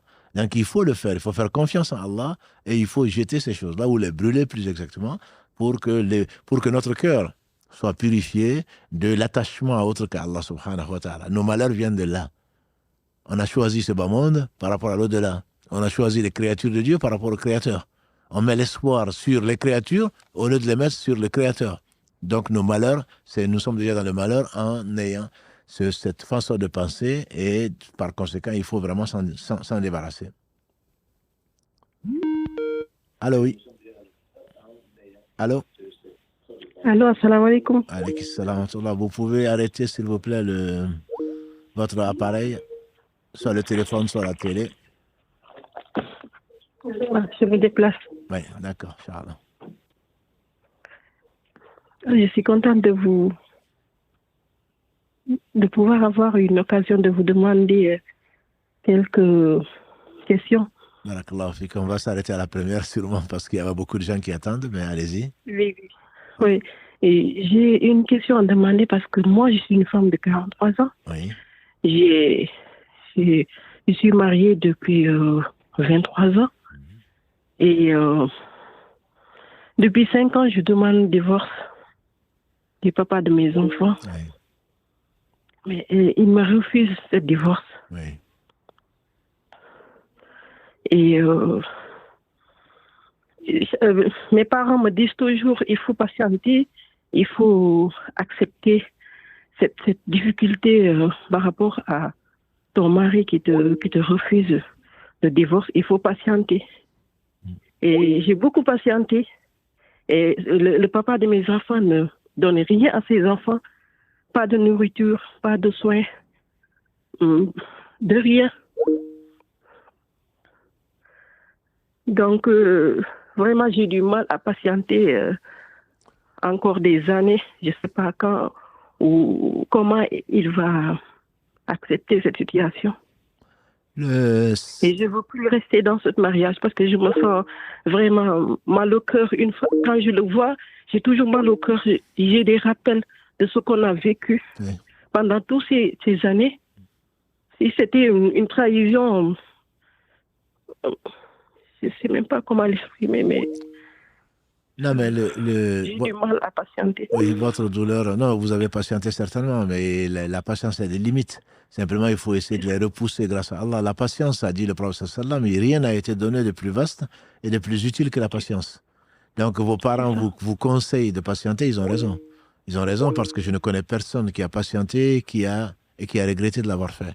Demandez, wasta'inu bis sabri was salat, dit Allah dans la sourate 2, verset 46, c'est rechercher l'aide auprès d'Allah au travers de la prière et de la patience. Donc, vous avez le droit de demander le divorce quand il ne s'occupe pas de vous, ni de vos enfants, etc. Simplement, peut-être, en patientant, Ceci, Allah va donner la bénédiction à vos enfants, à vous-même, et ça va vous rapprocher d'Allah. Tant que vous pouvez, encore une fois, quand vous ne pouvez pas, vous ne pouvez pas. Et le problème, c'est que si vous demandez le divorce et qu'il refuse, si vous n'avez fait que le divorce religieux, entre guillemets, vous êtes piégé quelque part. Donc, il me dit toujours, je ne vais jamais te divorcer. Non, ça, moi et toi, on est liés pour toute la vie. Non, ça, il peut pas. Il peut pas. C'est Allah seul. On est lié à Allah seul pour toute l'existence. Personne. Le mariage est un contrat, donc il peut pas. Là, pour cela, si vous essayez d'exprimer au maximum, vous patientez au maximum. Ensuite, vous faites intervenir vos parents. Vos parents doivent intervenir auprès de ses parents et pour essayer au moins de vous libérer. Il ne peut pas décider de vous garder à vie dans le malheur et dans l'injustice. Ça, c'est pas permis. Ça, c'est pas permis et personne ne l'accepterait. Et sinon, s'il faut monter aux autorités, il faut monter aux autorités. Ce n'est pas ça, c'est pas normal. Oui, c'est ce que j'ai fait. Voilà. J'ai pris mon avocat, j'essaye de faire mes démarches toute seule pour voir si ça va avancer ou pas. Ouais, mais là, c'est votre droit. Ça, c'est votre droit. On peut pas suspendre quelqu'un. Allah l'interdit dans le Coran et ce n'est pas une bonne attitude. Le meilleur comportement, c'est celui du prophète sallam et on ne peut pas faire souffrir. Même un animal, c'est pas permis, encore moins la femme qui nous a donné des enfants. Non, ça, c'est pas acceptable, ça. Ça, c'est pas acceptable. Continuez à prier et patienter et vous avez pris un avocat pour prier Allah subhanahu wa ta'ala de vous consoler et d'amener cette affaire jusqu'au bout, puis de vous récompenser pour votre patience. Merci, cher. Avec plaisir. Allah vous récompense. Amin. Barakallahu fik. Et beaucoup de patience, Inch'Allah. Merci beaucoup. Alors, problème pour les gens qui ont fini Ramadan au Maroc ou dans notre pays. Non, ce n'est pas vraiment un problème. L'islam n'est pas, comme disaient certains savants, il n'y a que des solutions. Celui qui a commencé à jeûner avec le Maroc est aujourd'hui dans son 28e jour, nous dans notre 29e. Demain, nous 30, eux 29. Il se peut que demain, puisque j'ai vu les prévisions du Maroc, hier soir, les prévisions du Maroc disent que demain, on pourra voir le croissant lunaire et il aura clairement, et il aura, Inch'Allah bien sûr, il aura un jour. Donc, il se peut que le Maroc fasse la fête comme tout le monde le mercredi, auquel cas la personne n'a pas à rattraper un jour, entre guillemets. Le mois a 29 jours, a dit le prophète sallam. Le mois a 29 jours, 20 et 9, et donc celui qui a jeûné 29 jours n'a pas à rattraper un jour, le 30e, parce que le mois n'a pas 30 jours. Par conséquent, il n'y a pas de solution, il n'y a pas de problème. Maintenant, celui qui, si le Maroc jeûnait 30 jours, ce qui est possible, hein, mais c'est peu probable cette année, si le Maroc jeûnait 30 jours et qu'on est au Maroc, c'est que les savants disent qu'il faut appliquer le hadith du prophète sallam, jeûner là où vous êtes, vous jeûnez avec le peuple et rompez avec le peuple. Même s'il fallait jeûner 31 jours, c'est permis. Ce qui n'est pas interdit de jeûner 31 jours. Ce qui est interdit, c'est de jeûner le jour de l'Aïd. Mais le jour de l'Aïd, chez eux, dans ce pays-là, ce ne sera pas le jour de l'Aïd, quand nous, on va jeûner le 31e jour, par exemple. Donc, Allah va faciliter les choses. Et un seul jour jeûné, comme on l'a dit tout à l'heure, un seul jour jeûné, pour la face d'Allah subhanahu wa ta'ala, vaut mieux que 70, par ce jour-là plutôt de jeûne, Allah éloigne notre face de l'enfer de 70 années de marche. Par conséquent, je dirais même, c'est une chance de pouvoir jeûner plus et il n'y a pas de souci, Inch'Allah.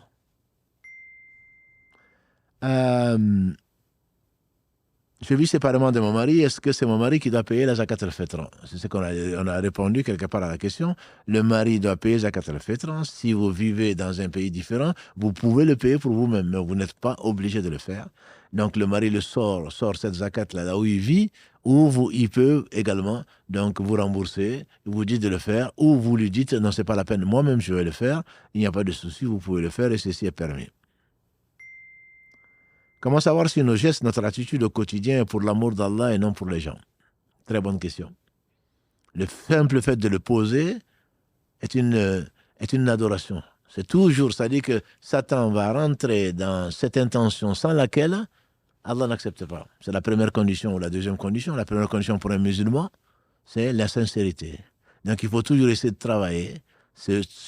On fait dire à un homme, meilleur que moi certainement, je n'ai jamais fait une chose avant de voir Allah avant. Et à un autre, je n'ai jamais fait une chose avant de voir Allah en même temps. Et un troisième, je n'ai jamais fait une chose sans voir Allah après. Donc il faut essayer de se rappeler Allah le plus possible. C'est la seule façon que je connaisse de pouvoir échapper à ce piège de Satan qui est énorme, l'ostentation ou la non-sincérité. Allah n'accepte pas ce qui n'est pas fait pour lui. Par conséquent, on se doit absolument de tout faire pour faire que pour Allah. Et si Satan vient nous dire tu ne le fais pas pour Allah, on dit quand même je le fais pour Allah. Donc c'est être présent avec Allah avant de faire l'action. Purifier son cœur et être présent avec Allah pendant l'action. Parce que Satan va venir de le corrompre, essayer de le corrompre et être présent avec Allah après l'action.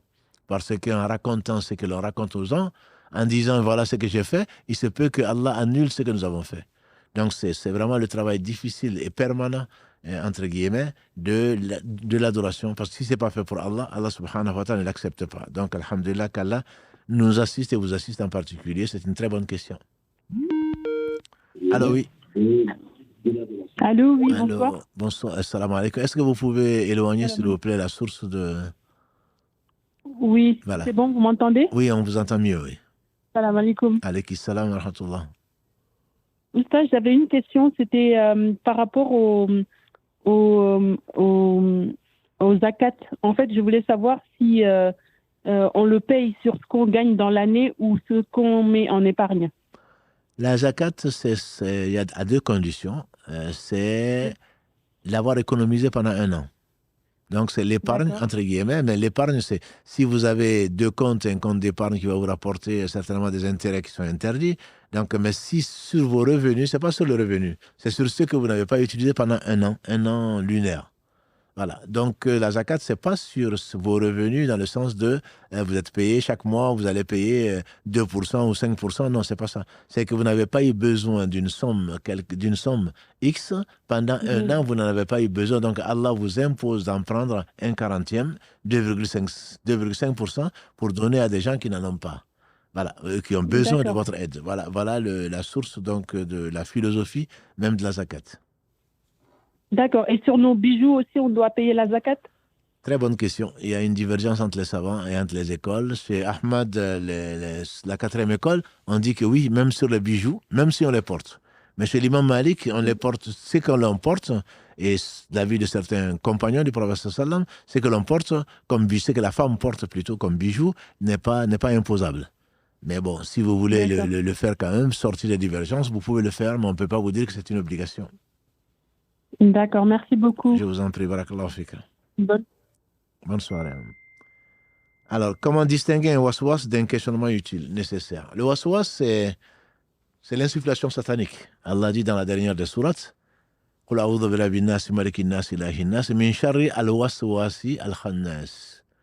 Donc, je demande protection auprès du Seigneur des hommes, roi des hommes, Dieu des hommes, contre donc l'insufflation ou contre l'instigateur qui est Satan. Le waswas, c'est une chose qui te fait douter. Ce n'est pas un questionnement utile, oui. Un questionnement utile, il y a un problème. Et on réfléchit dessus. Mais là, est-ce que tu as fait ça? Tu es sûr que c'est ça?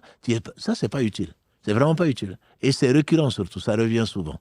Quand ça revient souvent, on demande protection auprès du seul protecteur qui est Allah subhanahu wa ta'ala. Ma question est sur les blagues dans la religion. Il arrive des fois que l'on en voit et qu'on en rigole. Est-ce que cela nous sort de l'islam? Ça peut. Allah dit aux hypocrites, est-ce que c'est d'Allah, de sa religion, dont vous vous moquez? N'invoquez pas la plaisanterie. Donc en religion, il n'y a pas de plaisanterie. Dans nos relations, certainement. Mais plaisanter sur Allah, plaisanter sur sa religion, c'est un manque de foi. Ça peut faire sortir de l'islam. On n'est pas là pour ça. Et je ne le souhaite à personne. Mais quand on le fait, ça veut dire qu'on ne respecte pas Allah, on n'a pas de pudeur vis-à-vis de celui qui nous a créés, qui nous a aimés, qui nous a offert tout ce dont on a besoin, même plus, et surtout la foi. Et donc, blaguer sur ça, ce n'est pas du tout une bonne attitude. C'est vraiment un manque de respect. Je dirais plus, c'est une mauvaise éducation, tout simplement. Allô, oui? Oui, allô, salam. Alaykoum salam. Oui, alors en fait, j'ai une question vis-à-vis de ma maman. Lorsque j'avais 17 ans, elle a décidé de me mettre à la rue. Oui. Donc, j'étais dehors, toute seule. Et en fait, maintenant, je suis maman. Et j'aurais voulu savoir, en fait, si en islam, j'ai les mêmes obligations, en fait, qu'une fille qui a bien été traitée par sa maman, en fait. est-ce que c'est pas comme si j'étais comme une femme divorcée quelque part? Non, J'ai les mêmes obligations non, vis-à-vis pas d'elle? du tout, pas du tout, justement, c'est peut-être que vous allez être la cause pour son entrée au paradis. D'habitude, c'est la mère qui est la cause pour l'entrée au paradis de ses enfants. Là, vous êtes tombé sur une maman et vous n'avez pas choisi. Le fait qu'elle ait mal agi vers vous, je vous dis encore, verset 34 de la sourate 41, Allah dit repousse le mal par le bien. C'est votre mère. Ne regardez pas. Le prophète sallam nous a dit à propos de ces gens qui insultent les gouverneurs, qui se soulèvent contre eux, qui veulent les tuer, etc. À propos de ces extrémistes, le prophète sallam a dit vous pouvez être injustement traité. Il peut même vous taper sur le cou. C'est ce que ça veut dire en arabe. Il peut même vous tuer. Faites vos devoirs et Allah va vous donner vos droits. Donc, elle a des devoirs vis-à-vis de vous qu'elle n'a pas respectés. Mais vous avez aussi des devoirs, vous en aurez toujours, tant qu'elle sera vivante, même après sa mort, vis-à-vis d'elle. Faites vos devoirs et Allah, le fait qu'elle n'ait pas fait ses devoirs, ce n'est pas ça qui vous a empêché de vivre.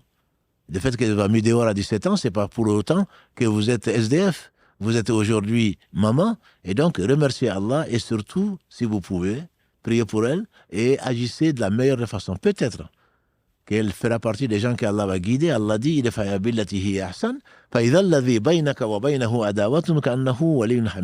Allah dit donc dans ce verset 34 de la sourate 41, repousse le mal par le bien, et tu vois l'ennemi invétéré, c'est pas votre mère, l'ennemi invétéré que vous voyez va devenir un ami intime. Donc si malgré le bien que vous lui faites, elle ne change pas, c'est que vraiment, elle est destinée à la perdition et ça, ce ne sera pas de votre faute. Mais vous serez jugé sur votre comportement vis-à-vis de votre mère comme vis-à-vis de tout un chacun. Donc ne voyez pas vos devoirs, voyez plutôt vos droits, voyez plutôt vos devoirs, Inch'Allah, et Allah va certainement vous récompenser par le meilleur.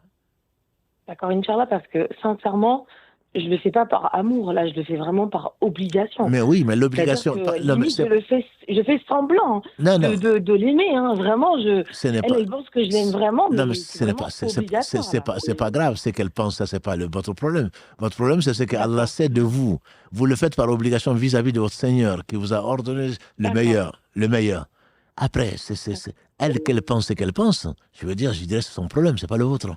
Le vôtre, c'est qu'est-ce que vous allez dire à votre Seigneur? Celle qui vous a mis au monde, celle qui, jusqu'à 17 ans, s'est occupée de vous, mal certainement, et est-ce que vous ne lui devez pas des choses? Certainement. Votre Seigneur vous le dit, et donc vous dites, Seigneur, j'ai du mal à le faire, mais je te demande ton aide pour pouvoir faire mes devoirs. Et vous allez voir qu'il va vous faciliter, Inch'Allah, donc ce qui vous paraît être une montagne. Oui, parce qu'en fait, ce qui m'agace vraiment, c'est que c'est vraiment une personne qui avait fait moult Umrah, plein de Hajj, qui est tout le temps assidu à la mosquée. Et remerciez. C'est pour ça que je lui en veux vraiment. Non, ne lui en voulez. C'est pas comme si c'était une maman qui portait pas le voile. Là, je comprends. Je comprends. Même le ménage à la mosquée, donc c'est vraiment étrange. Oui, mais elle doit faire le ménage dans son cœur. Non, c'est pas un problème. Il y a des apparences, et souvent on vit malheureusement pour les apparences, où on croit se faire pardonner en faisant des choses administratives, alors que on est à côté de la plaque. Donc, si elle a, comme vous décrivez, si elle est comme vous écrivez, je crains pour elle. Je crains que son ménage à la mosquée, je crains que son voile, je crains que tout le reste ne suffise pas pour la rapprocher d'Allah. Parce que être rapproché d'Allah, c'est avoir un bon comportement. Ce n'est pas possible. On ne peut pas faire semblant, on ne peut pas prétendre. Il y a un philosophe qui disait, l'important n'est pas ce que l'homme dit de sa foi, c'est ce que sa foi fait de lui. Donc, non, moi j'ai fait le Hajj, moi j'ai fait la Umrah, moi je nettoie la mosquée, d'accord. Mais est-ce que ça t'apporte quelque chose? Allah est généreux, Allah est reconnaissant. Si on a fait du bien pour Allah, forcément Allah va te donner du bien. Si le bien, que les gens ne le voient pas, c'est qu'il y a un problème. Priez pour elle et n'agissez pas, n'ayez pas de la haine, surtout pas pour votre mère. Priez pour elle et ayez pitié d'elle.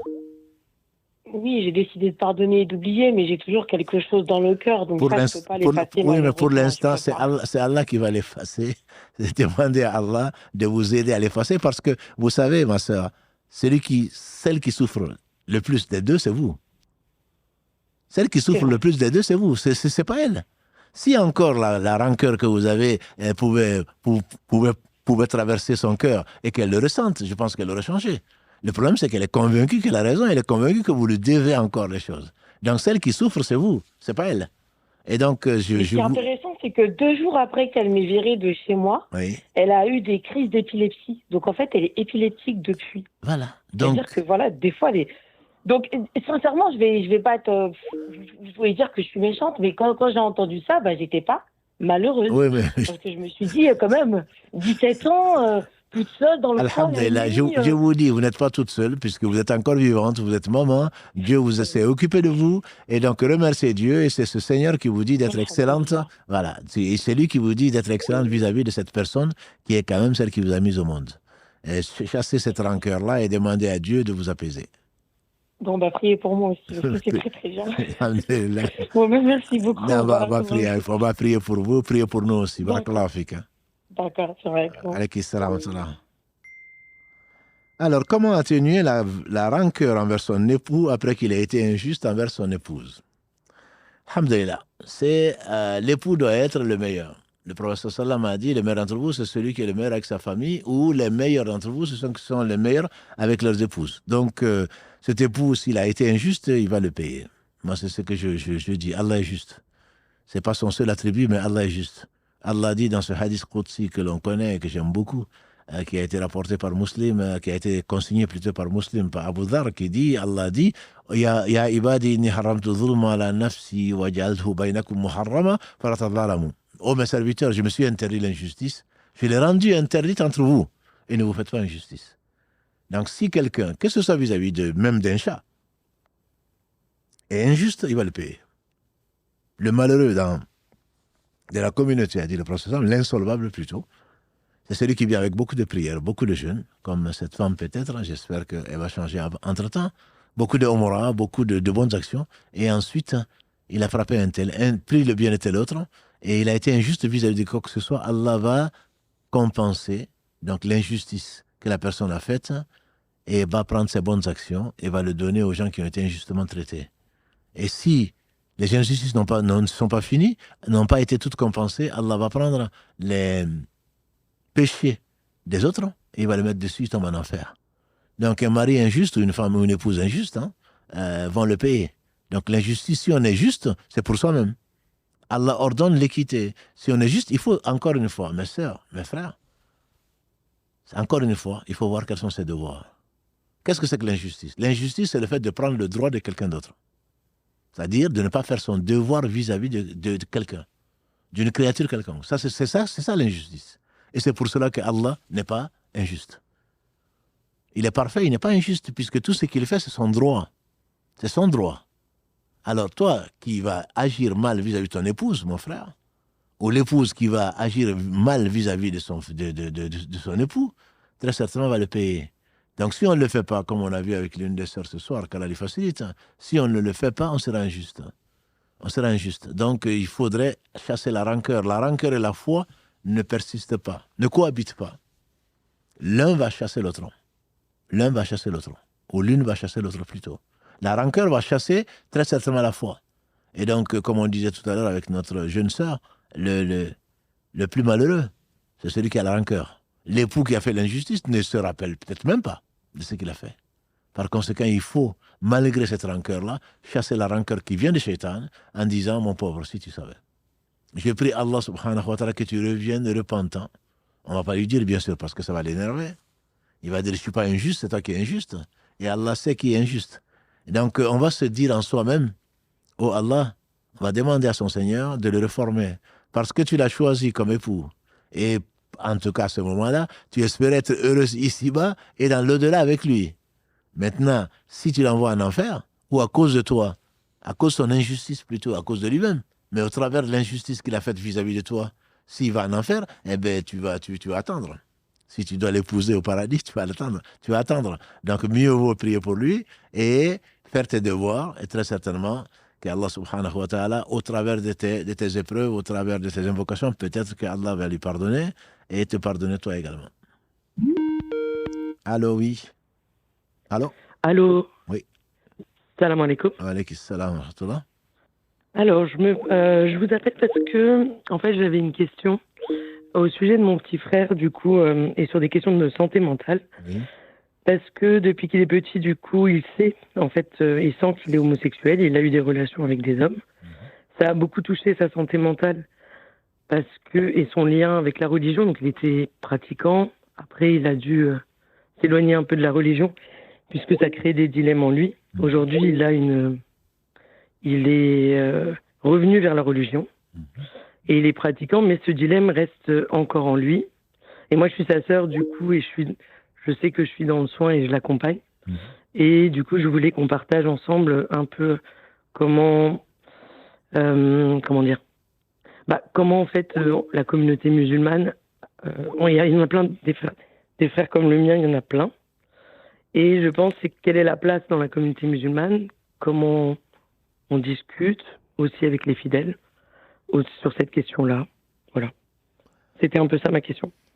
C'est une question qui est très vaste, qui demande certainement beaucoup plus de temps. Mais le résumé, c'est qu'il faut parler aux gens en fonction de ce qu'ils peuvent comprendre. Il faut être bienveillant avec les gens en général. C'est une question qui est trop vaste. Et c'est que les gens comprennent que c'est par amour qu'on leur conseille. Et il faut beaucoup prier. Il faut beaucoup prier parce que si Allah nous a épargné une épreuve que traversent certaines personnes, c'est pas parce que nous sommes meilleurs qu'eux. Et donc, il faut qu'ils sentent cet amour-là, tout en restant, bien entendu, avec ces principes, des principes que Dieu nous a définis. Il faut les respecter. Mais parmi les principes que Dieu nous a définis, c'est effectivement l'aimer l'autre et aimer le bien pour l'autre. Et surtout, si c'est votre propre frère, qu'il sente cet amour que vous avez, que ce n'est pas une imposition ou un jugement. Et donc ça, c'est une attitude, c'est une réponse, je dirais, globale et générale. Et certainement qui demande, il faudrait effectivement que dans la communauté, on prenne conscience de ce problème et bien d'autres problèmes, et que l'on soit bienveillant, et que l'on enseigne la religion plutôt, que l'on s'inscrive dans la dureté qui n'apporte généralement que l'éloignement. Voilà, c'est vrai dans nos familles, c'est vrai dans nos quartiers, c'est vrai dans la société en général.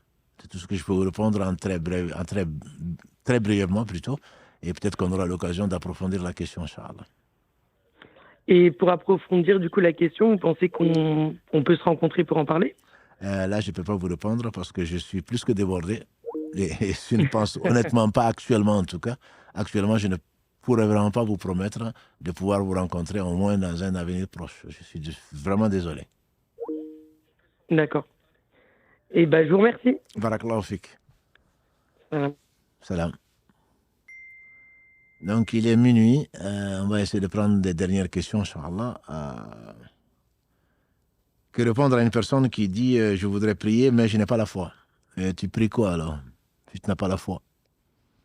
On n'est pas obligé d'avoir la foi. C'est un choix. C'est un choix que Allah a fait et qui c'est une chance qu'Allah te donne. Si tu ne veux pas y croire, ce n'est pas la peine de prier. C'est tout. Tu pries quoi? Tu pries pour faire plaisir aux gens ou tu pries pour faire la gym ou quoi? Allah n'a besoin de personne. Allah t'offre l'occasion pour que tu sois heureux dans ce bas monde, dans l'au-delà. Si cette occasion ne t'intéresse pas, ne prie pas. C'est tout ce que je dirais à cette personne-là. Je ne vais pas supplier quelqu'un qui ne croit pas en Allah de prier. C'est parce que la prière ne va pas changer. Or, la prière est faite, justement, comme Allah le dit, la prière, c'est pour toi. C'est ton rendez-vous avec Dieu. Si tu cherches ce rendez-vous, si c'est Dieu que tu veux, très certainement, tu le trouveras.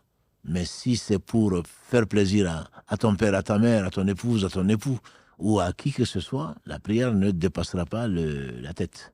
Et donc ça, je ne conseille à personne d'encourager qui que ce soit. Non, commence d'abord par prier, et ensuite tu auras la foi. Non. Demande à Allah la foi, et ensuite te mets-toi à prier. Une autre question, pouvez-vous nous expliquer, une question très importante, c'est qu'une bid'a et comment réagir face à un innovateur? Ça demande encore une fois beaucoup de développement. On appelle bid'a, je pense quand même qu'il faut connaître sa religion.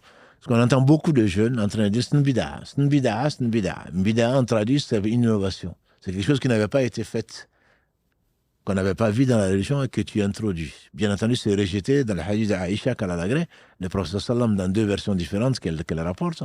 Celui qui apporte à notre affaire que celle-ci, c'est-à-dire dans l'islam, une chose qui n'en fait pas partie est à rejeter.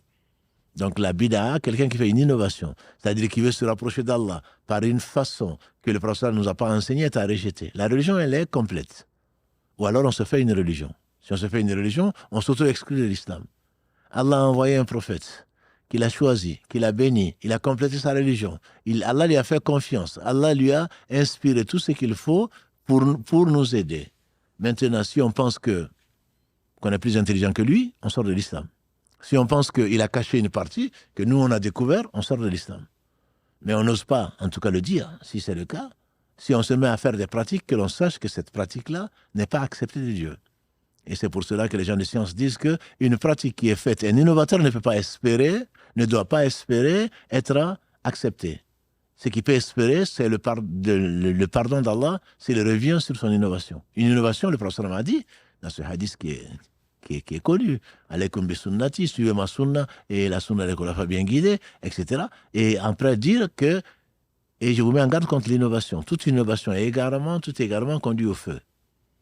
On prie Allah subhanahu wa ta'ala de nous en éloigner et de nous protéger contre les conséquences de nos péchés. Maintenant, comment réagir?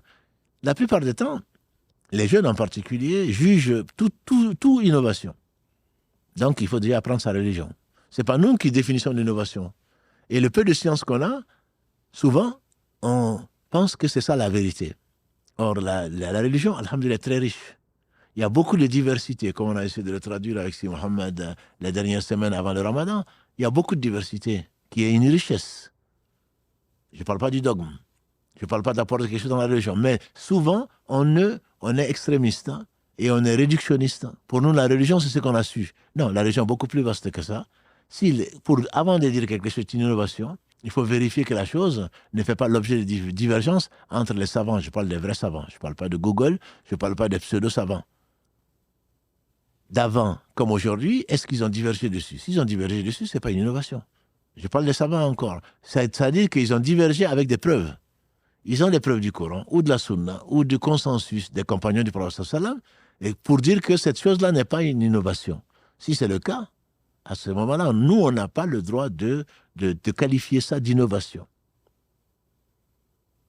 Et encore moins d'innovateur. Un innovateur et l'innovation sont différentes. Un innovateur, c'est quelqu'un qui le sait. Il sait que ce n'est pas dans la religion, il l'apporte. Celui-là est un innovateur, celui-là, il faudrait le mettre en garde, il faut mettre même en garde contre lui. Par contre, quelqu'un qui pratique des choses que tu ne connais pas, vérifie que ces choses sont de l'innovation. Si c'est de l'innovation, tu as le devoir, par amour pour Allah, par amour pour cet être, tu as le devoir de l'en informer d'abord. On appelle, non, ça c'est un innovateur. Il ne faut pas s'asseoir dans son cours. Il ne faut pas faire ceci. Va le voir, amicalement, fraternellement, parce qu'il reste un frère. Fraternellement, on va lui dire, j'ai jamais entendu ça, est-ce que tu peux m'expliquer ça? Les savants, voilà ce qu'ils ont dit sur cette question-là. Il s'est dit, ah bon, je ne savais pas. Mon frère, qu'Allah te bénisse. Oui, ça c'est une attitude fraternelle. Mais de là à manger sa chair, à le calomnier, à médire sur son compte, c'est toi qui vas prendre des péchés. Et ta science est peut-être beaucoup plus faible que tu ne crois. Donc crains Allah mon frère, crains Allah ma soeur, et ne pas juger les gens sans science. Les savants, pour faire sortir quelqu'un de l'islam ou pour faire un jugement, prennent beaucoup de temps et sont très très précautionneux parce qu'ils craignent Allah. Et quant à nous, souvent, on ne fait que répéter les choses et traiter tout d'innovation. Effectivement, c'est une innovation. On informe la personne parce qu'on lui veut du bien. Et si quelqu'un est sincère, qui n'est pas orgueilleux, forcément il reviendra et te remerciera. Si par toi, ya Ali, disait le prophète sallam à Khaybar, si par toi, ya Ali, si Allah guide quelqu'un, c'est mieux pour toi que les choses les plus précieuses de cette vie. On parle mot à mot de chameau roux, qu'aimaient beaucoup les Bédouins. Voilà. Donc qu'on soit dans l'appel à Allah, dans l'amour, dans la compassion pour Allah. Et que l'on soit très rigoureux en matière de religion, mais pas dans la condamnation comme beaucoup de nos frères, par ignorance, j'imagine, ils s'investissent dans ce domaine-là, ils ne voient que ce qui est interdit. Wallahu ala wa alam. Je pense, Inch'Allah, que je vais arrêter là, puisqu'il y a déjà 1h10, si Karim le permet, je pense, à moins de... Donc, notre prochain rendez-vous sera, Inch'Allah, samedi, puisque mercredi, on va vous laisser respirer, ce sera l'Aïd, donc dans 2 jours. Notre prochain rendez-vous, Inch'Allah, sera rendez-vous, j'entends, en dehors de 2h du matin. Et donc, notre prochain rendez-vous, quant à nous, ce sera dans 2 heures. Dans 2 heures, 2h30, puisque jusqu'à demain, ce sera notre dernier rendez-vous, Inch'Allah, pour le live, plutôt ce soir. C'est pas demain, c'est ce soir.